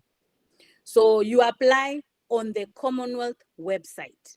Then after you've applied on the Commonwealth scholarship website, the school will be sent. Whichever school you choose, they receive the applications. They have their scholarship departments who read the applications, and then they select you. So this one is fully funded. Fully funded, I mean, they give us stipend, monthly stipend. They also give me my dissertation allowance when I've already started my thesis, and they give you some allowance to move around to your budget for that project you're doing. They also give you, it's very covered health-wise, and if you have a dependent, you have until the time the UK has changed rules for dependents. In 2024, they don't allow master students to come with dependents. But by the time I was applying, we were allowed to come with dependents. If you have children, a husband, or a wife, if you are a man, you can come with them, and the scholarship provides. So I think they've changed their requirements. You have to check latest requirements for all the scholarships before you apply. There's also it also caters for medical, it caters for activities and events from time to time. I think you've seen me moving around. People who follow me on Twitter, they give you an opportunity to interact with the UK community. I have been with the Foreign Secretary, David Cameron. I have gone to Buckingham Palace to see the King and Queen. I have attended scholarship events where we're just learning from people who are in the development space. So those are some of the opportunities it gives you. It also gives you friends and the opportunity to experience winter for the first time for countries that don't have winter like Kenya. It's just a new experience for you, and then you go back home and you appreciate meeting different perspectives of people. So there's also Chevening scholarships. I'll be able to share links to their main groups. So the UK scholarships, there are many. We have Queen Elizabeth, we have Chevening, we have Commonwealth, and the Commonwealth one are many. There's Commonwealth Shared and Commonwealth Masters. The Commonwealth Masters is, you are nominated by your country. That one is a bit tricky because sometimes it has been noted that there are issues of corruption and favoritism and nepotism when assigning who gets those scholarships for some countries. So it's a big challenge, and a lot of applicants will prefer to apply the Commonwealth Shared, where it is someone here at the university, they don't know you, they're the ones who nominate you. The goodness about the scholarship that I'm on is I didn't require to do an interview. Yeah. So I was required to just submit a proper application. So some of the questions they will ask you as an interview, some of them are in written. So you have to just be very quick to respond. But another thing with this scholarship is that it's not for every Tom, Dick, and Harry. You have to have been a very exceptional student with your grades. So again, I'll be able to share the grades requirement, because if you had a pass, Commonwealth scholarships might not be the one for you. They want students who are exceptional in terms of, I think it's the only scholarship that looks for your grades after your undergrad. So for me, I got a GPA of 3.51 out of 4, which was it was a good grade out of 4. It's a top grade. So you can't just get a GPA. I'll give you the requirements, but make sure that you have, like, you are an exceptional student in terms of your grades before you can apply. And I'm gonna put all the links there for the scholarships. Please apply, reach out, and you can come to the UK. The UK is beautiful. Right now we are experiencing spring. There's a little sunshine, but it's still very cold. Thank you so much, Linda. Thank you. I'm trying to see if there's any other question. Okay, someone had asked if we could share the recording. Yeah, sure. So everyone that is present here today, we would be sharing to your emails the recording of today's session. Patrick, you have a question? Yes, Mary. Hi, Mary, and hello, Linda. Apologies. So I joined the webinar a little late because I was just browsing on my LinkedIn, and then I saw the link to the webinar, and I decided to join. So apologies for that. And thanks a lot for the explanations and the insights that have already been provided. So for me, I have a question, and I think my case is a little bit specific. So I'm actually thinking of moving ahead with my studies. I want to enroll for a PhD course. And actually, my main sector, my main domain is public health and epidemiology. So I'm thinking of enrolling for a PhD, and of course, I need to apply for scholarship. But then my situation is a little specific because I'm currently married, and then I have a family. I have a full family.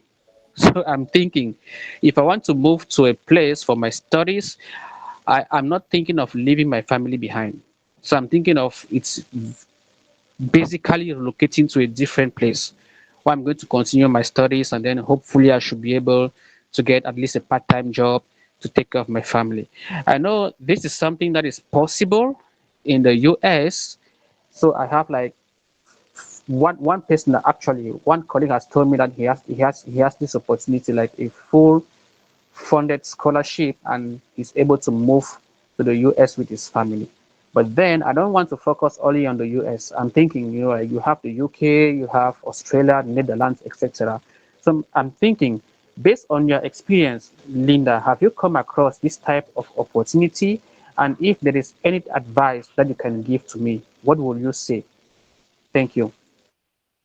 Yeah, that's brilliant. I love that you are thinking of your family even as you're progressing in your academic life.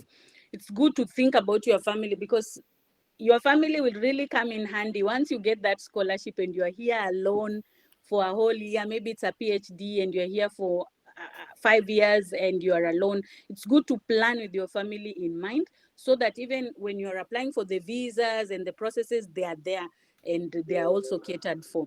So there are so many, those opportunities are there.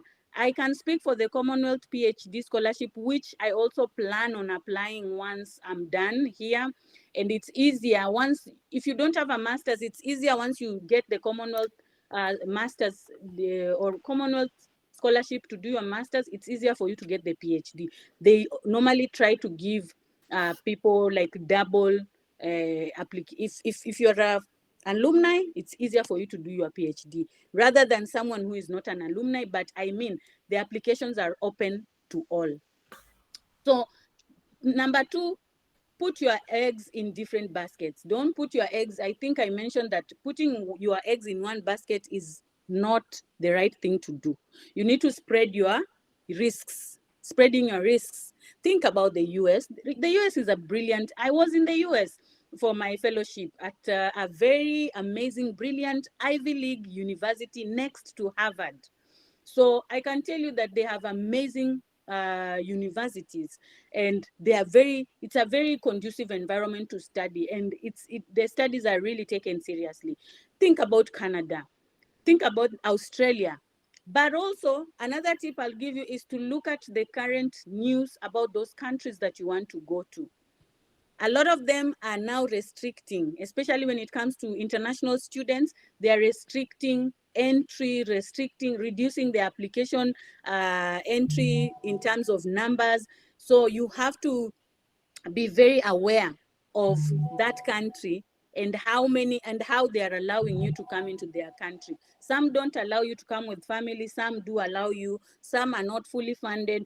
Please learn about the country first before you even apply for the scholarship. There are so many changes that were made last year and early this year. For instance, the UK, if you're coming here to do a master's program, they are not allowing you to come with a dependent. And if you want to look for another route, maybe you can see how to go about that. But scholarships, and they are not allowing really. But for PhD students, they are allowing you. And the rules became effective January 2024. They are now not allowing because I think they've done their investigations and they've seen that some people really abuse that route. Just to come to the UK. Some people study and they've done a degree in Masters in International Communication, or like you, who is interested in health, and then you want to go and do a job at McDonald's. I mean, you're a whole doctor or a whole nurse, and when it comes to job opportunities, you want to go and be a restaurant, to work in a restaurant. I mean, so they've seen people are abusing that opportunity, and they've done their research. And so please read about all these countries. So here in Leeds, we have a lot of scholars who are doing health studies. There are amazing universities. I will tell you to go to, in London, there are brilliant universities in health. Just do your research, look at the rankings of the universities, look at the rankings of the countries. If you've seen a module or a course that you like, read that course in details, because it will come in handy in your application. In your application, you need to say that you understand the module, you understand the course, you understand what it takes for you to do. Does it align in any way with your career trajectory or goals and objectives in your career? So you have to do your research at the end of the day. I hope I answered your question, sir.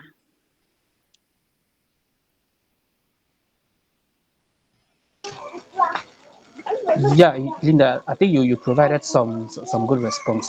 Thanks a lot for that. Thank you very much. Okay, thank you so much for your time, Linda. Thank you so much for your perspective. We really do appreciate. Thank you, everybody. Kelvin, are you still here? Yes. Okay, yeah.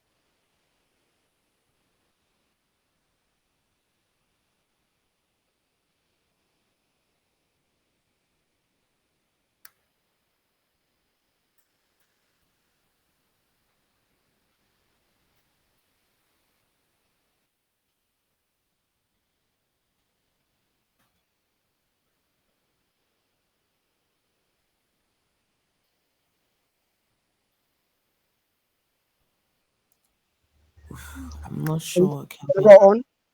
Oh yeah, we can hear you. Yes, I did an introduction that we are having the next speaker, Onyinye Uge, who is going to talk about scholarship finance or finances for scholarships and support in general.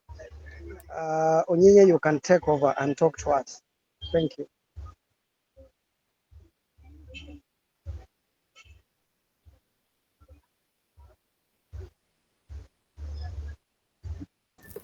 Hello, everyone. Can you hear me? Hi. Good morning. Yes, we can hear you. Awesome. Awesome. Okay, first of all, I want to actually appreciate everyone, starting from Sustainable Africa to Linda. Wow, it's been wonderful. Actually, I want to appreciate it. Linda, you most especially. I actually joined when you were speaking, and even I have learned a lot from you. So thank you very much for this. So I'm going to let me share my screen. So I will just be brief with the presentation. I know everybody's tired already, but I'll just make it brief. So basically, is there a question? Hello?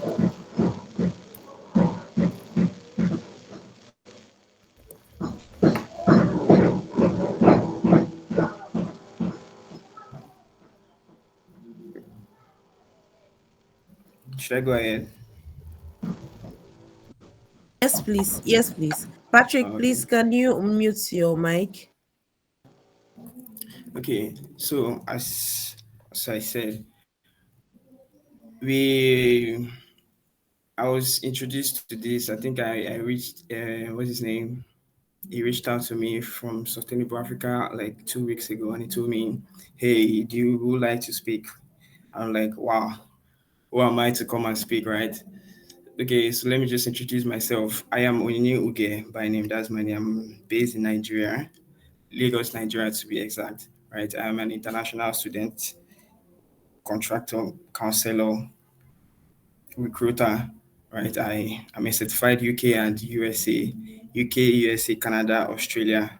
Right. But I focus more on USA and Canada because I feel like that's where most of my students and that's where most of my clients come from. They focus on those two parts. I feel like maybe they don't like Australia as much as they do prefer Canada and the UK. But recently, due to the changes that was made in UK, most of them are trying to divert into Canada because then Canada offers a more prospective opportunities for everyone. So for us to um, build or for us to be able to achieve the goal of scholarship, really to really understand what scholarship is, right? Because I get recruit like messaged every day from different people, right? And they're already asking Stanley, hi, how can I get a fully funded scholarship? How can I get a fully funded scholarship? What can I do to get a scholarship? Then when I asked a few questions and I realized that okay, these people are not even qualified for this. Right. So it's not so later when you apply and you get rejected, you'll be like, what happened? Right. So this presentation is basically to just introduce you to the types of scholarship that we have. What I'll tell you the requirements, you will learn the requirements, right? How you should go about it and why you need the scholarship. You get it's not like Miss Linda. I think Miss Linda, yeah, I didn't see the surname, but Miss Linda Moses, she said most of it. She said it's not about you. You have to be able to explain to them why you need this scholarship. Get so okay, so let's start. Right. Let us go. Okay, now, like starting with financial planning, right? Your scholarship. Okay, I know everybody. I think the idea, the geography or the purpose of this event, right, is for us to understand scholarships to study abroad. I don't know if anyone else has spoken about it, but I mean, it must have come up once in a while. But do you really understand the impact of scholarship? Because a lot of people just go in when they ask scholarship. It seems like it's like a or like okay, my mic is disturbing. Am I not audible enough? We can hear you. Okay, cool. Okay, so what was I talking?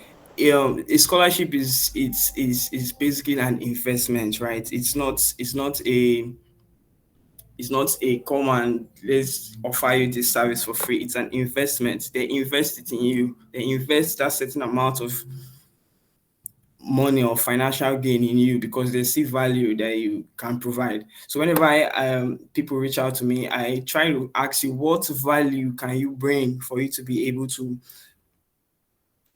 qualify? What value can you bring for you to access the scholarship? Right. That's that's one of the questions I always ask. I mean, if you get some replies and their answers and response, you wondering why you get rejected during your scholarship, why you get rejection letters, why they don't accept you, because you are not bringing value. You're not, you didn't even, some of them don't, you don't even read the requirements of what your the scholarship that you saw and you applied to. You don't read the value that it brings. You don't know the purpose of the scholarship. You just apply, which is really funny. So that's just the purpose of what I'm going to address today and the types of scholarship. Okay, so moving on. The where's next? Okay. What I am an international student recruiter. As I said, I don't do local scholarships. That is in-house scholarship, Africa-based scholarship. No, I focus more on international scholarship, basically UK, Canada, Australia, and USA. So um, I have expertise and I specialize also in international scholarships. So okay, let me just I want to explain what international scholarships are. They're like special gifts given by schools or universities, organizations, or even government.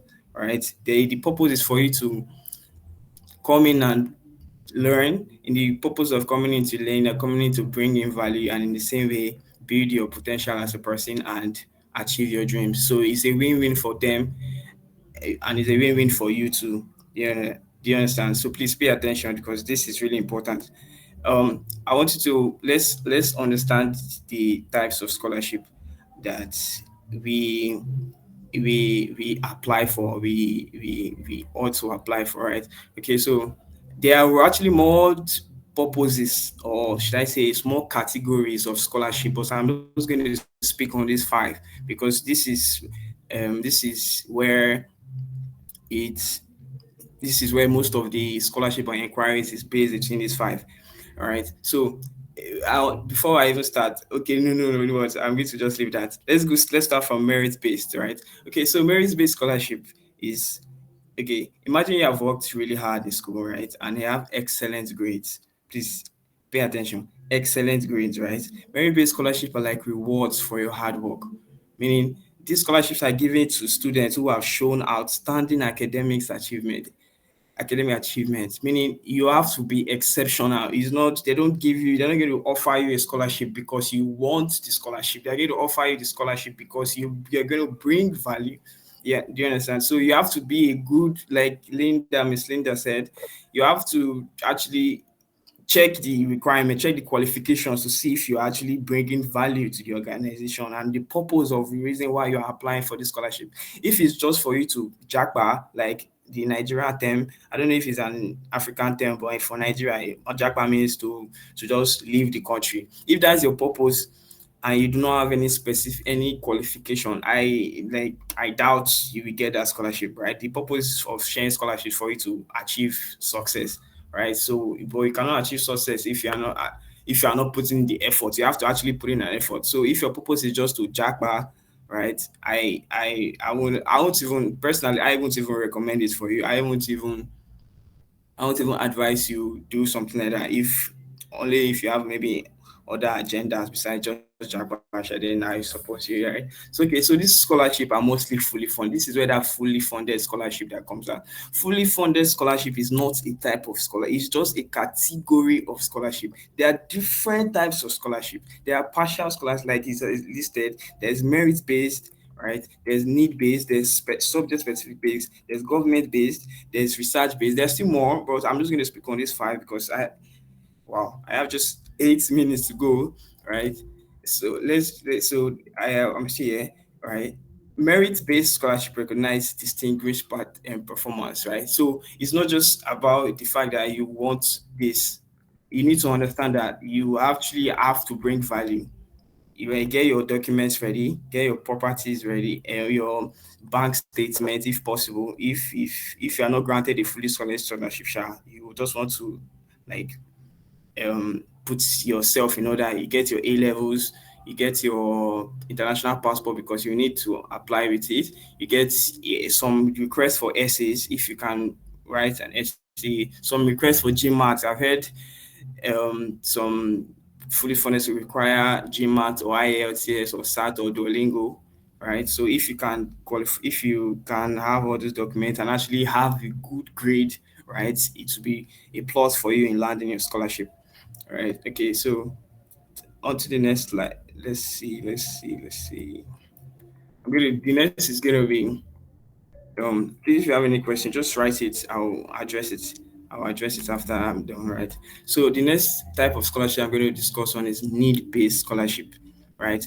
This is sometimes family might face challenges, and like this country, is it Pakistan and um Iran and Iraq and all those other parts of the world, right?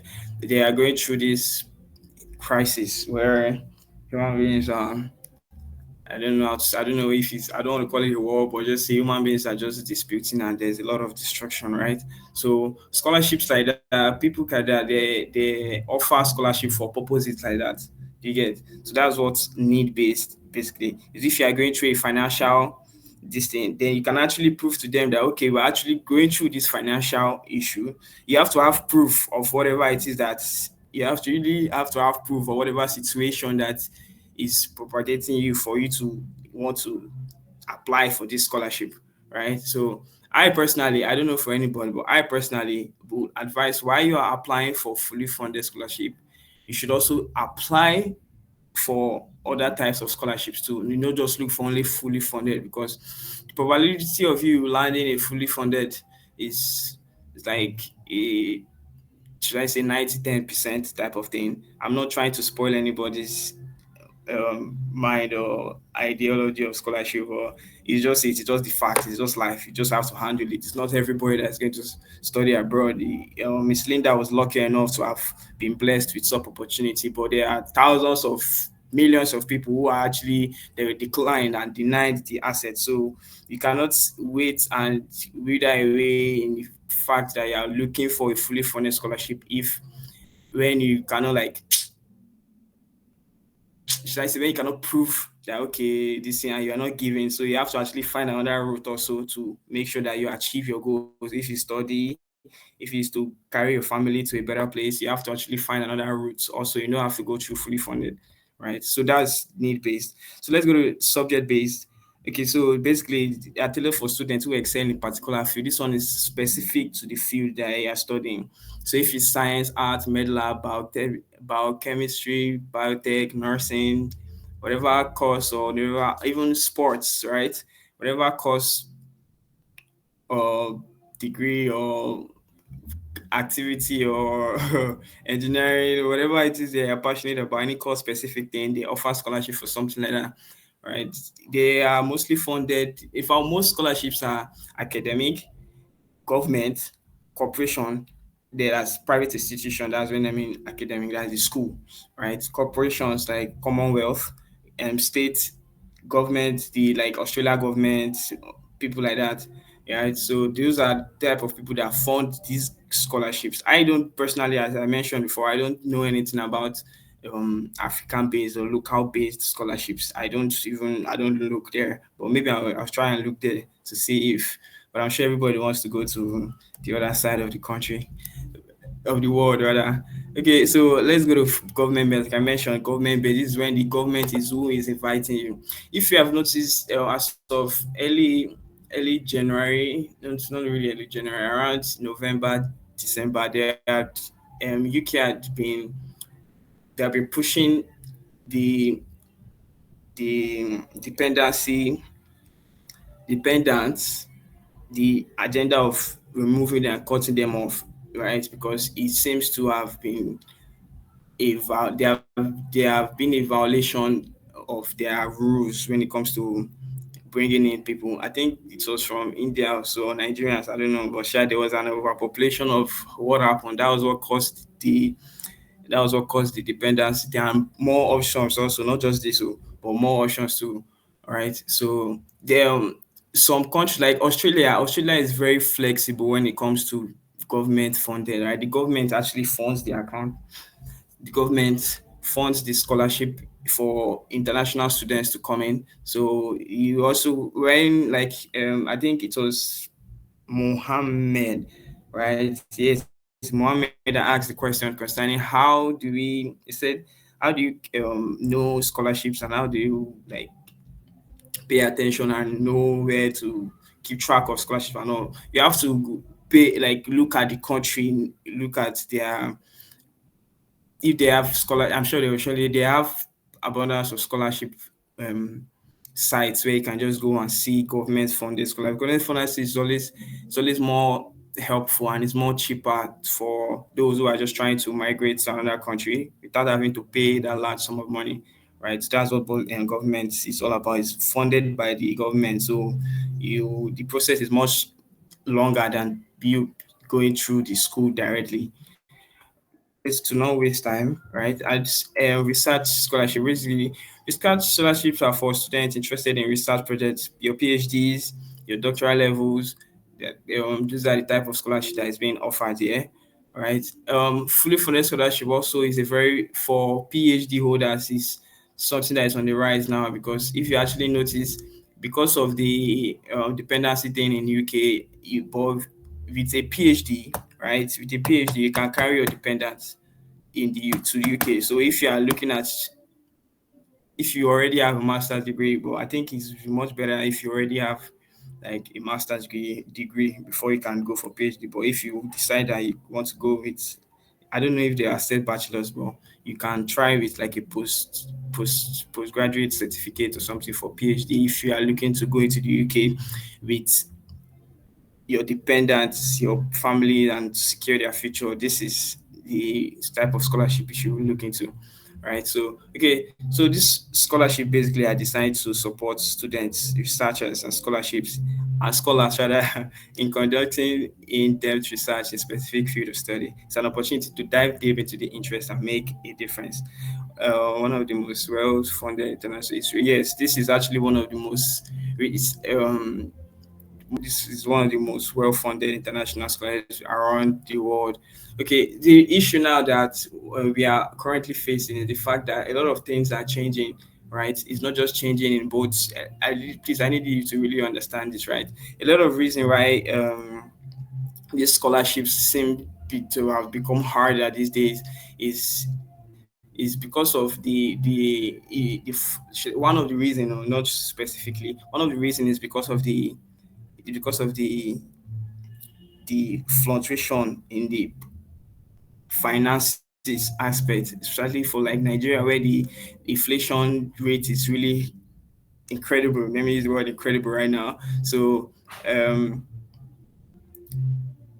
that the fact that that's sorry, that's reason that's because of the price, the current exchange, the proper how will I put it, the situation of the scholarships, international scholarship most especially, is non is reducing, right? As of last month, the UK wrote a report that the application to come into the international, like for international students to come into their country, reduced drastically of around 70%, which means people are not actually looking towards that side. I'm sure it's because of the dependency, but then also because of the amount of money.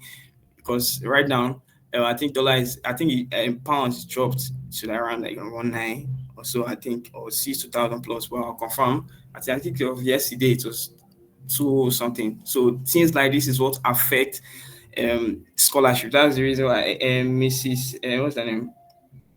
Linda, she mentioned it also. You need to watch out for currencies and all those things when it comes to scholarships. It actually affects, right? So, one of the I personally decided to address this particular topic, right? Because a lot everybody, not everybody, but most people that come into my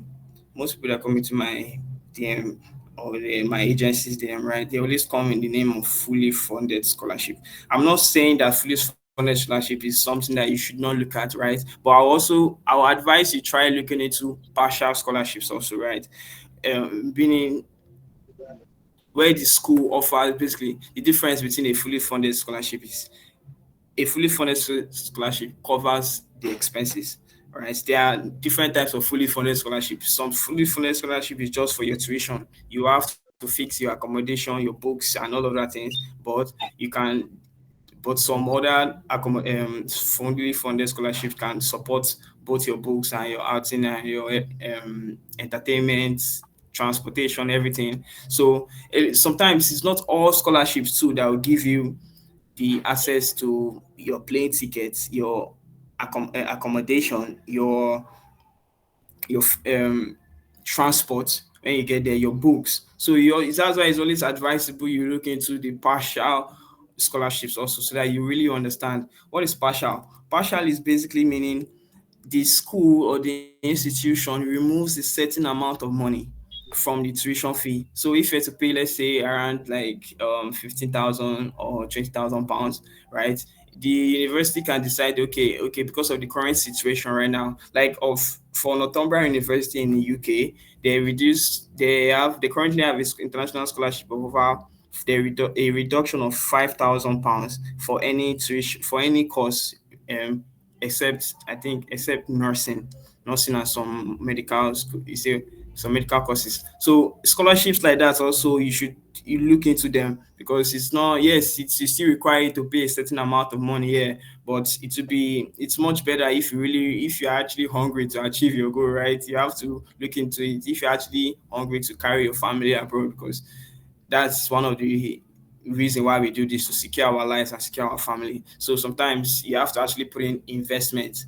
It's always advised, because if you wait on the fully funded scholarship, you might it's a 50, it's like playing the lottery. There's a probability that you will not get it. It's not. I'm not trying to spoil anybody's idea of scholarship, but it's just the truth. It's not everybody that's going to get access to it, and it's becoming tight now because of the current situation of the country and the world in general, right? So that's basically what I'm trying to explain to everyone.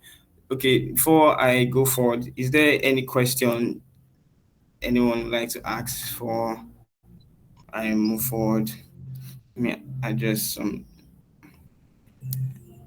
So much. Thank you so Okay. much, Onyinye, for your presentation. Yeah, Very nice yeah. presentation.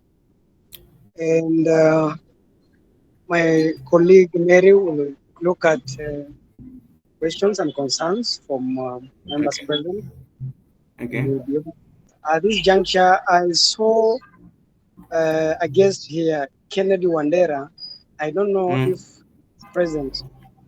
Kennedy, if you are present, you can talk to us briefly, the legend, in 1 minute, please.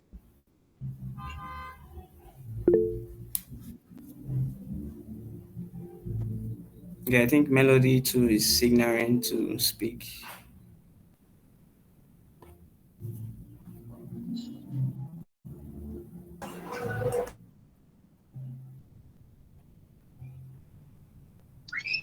Melody, do you have a question? Sorry, my name is Manuel Muke. I've just used someone's phone. Yeah, Okay. yes. The question I have is do to the previous presenters. Mm. Do you have a way or maybe a channel they help people with concern, or let me put it to say people with disability.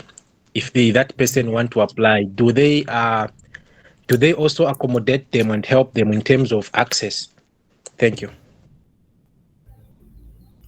That is a very Yes. Yeah. brilliant question. Yeah. We could share it at the chats because we have run out of time. But I'm sure Linda and other speakers, or Yinye, Obure, and Lian will be able to respond. At this point in time, I want to welcome our director at Sustainable Africa, Abubakar Baba, to give the thanks and close the meeting. Baba, welcome. Oh yeah, I wasn't actually done, but it's fine if you want me to stop here. It's good. Okay. No, just round up. Okay. Should I go on or should I just end the presentation? Yeah, just go on, but wrap up. We are Yeah, running yeah, out of I'm time. done. I'm done. I actually have a meeting. I'm done. I'm actually done. So basically, I just wanted to point out that I made a research personally. I made a research and I realized that if you're not looking into fully funded and you're trying to look into partial funded, the UK is one of the best places to go because they offer the best discounts for institution and all, right? So, and I've worked towards I created a compilation of a Notion form, right, with over 100 for UK. I listed it 100 schools with offering scholarships. So it's a form. I'll share the link later if you want it, or you just give me your mail and I'll send it.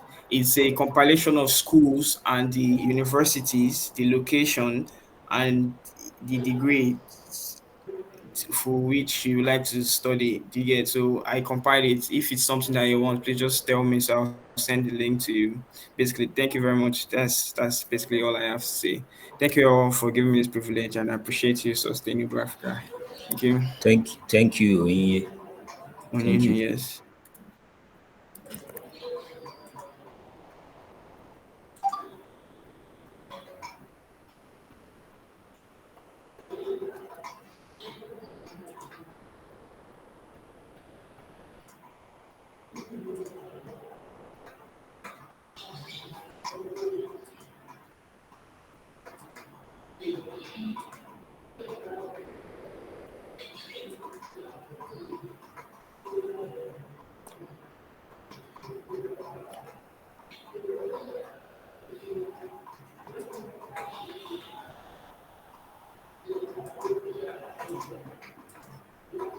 Go on.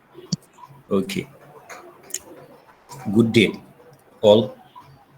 As we draw to a close on this insightful journey of explaining, all about scholarships, opportunities, and tips for successful applications, we want to extend our deepest gratitude to each and every one of you for actively participating and engaging. Our esteemed speakers, Linda, John Obure, Oyunye Uge Leana, and our moderator Kelvin, and our facilitator Mary, having shared your values and insights and expertise on making this webinar truly an enriching experience. We hope that the knowledge and strategies shared today will empower you on your scholarship journey and pave the way for a successful future. Remember, the path to success is paved with determination, hard work, and willingness to seize every opportunity that comes your way. Keep striving for excellence and never stop believing in your dreams.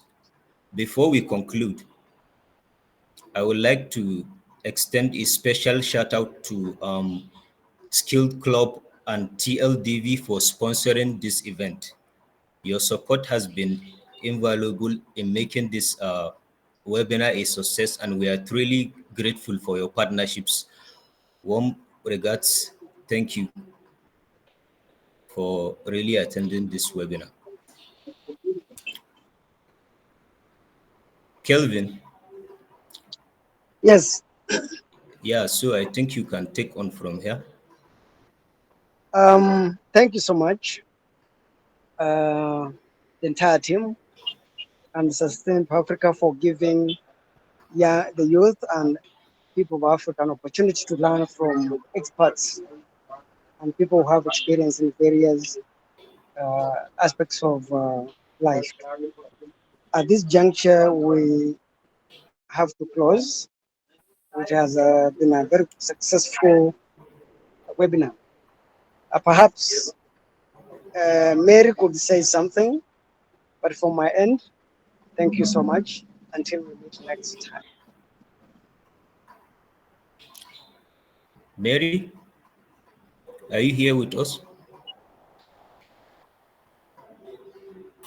Oh yes, yes, I'm still here with you. Thank you so much for the opportunity, and we of course appreciate everyone that made it through the very end of the webinar. And of course, as promised, we had shared all of the tips and insights with you, and we hope that we start getting reviews based off all of the things that you have learned from this webinar today. So we hope that you have a very great rest of your weekend, and enjoy, the application season. And of course, please do not forget to, keep connecting with some of the speakers. Some of them are actually promised to be very helpful in terms of resources, links, and maybe doing some form of code call for you. So I think you should keep them, very close. And you can also name drop Sustainable Africa so they know where exactly they had met you. So thank you again. I remain Mary Otumba, co-founder Skill Club, and we are happy to be a part of this. Thank you so much. Thank you, Mary, and thank you, everyone.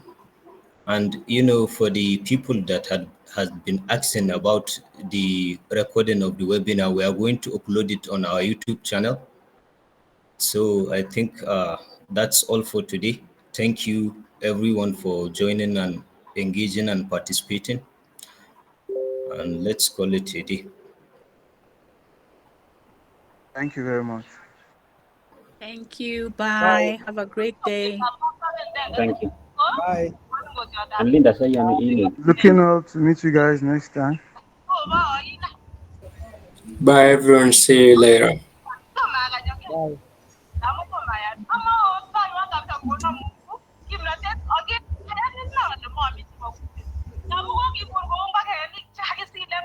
Bye everyone. And also the second speaker did not share his LinkedIn, or we can just search him up.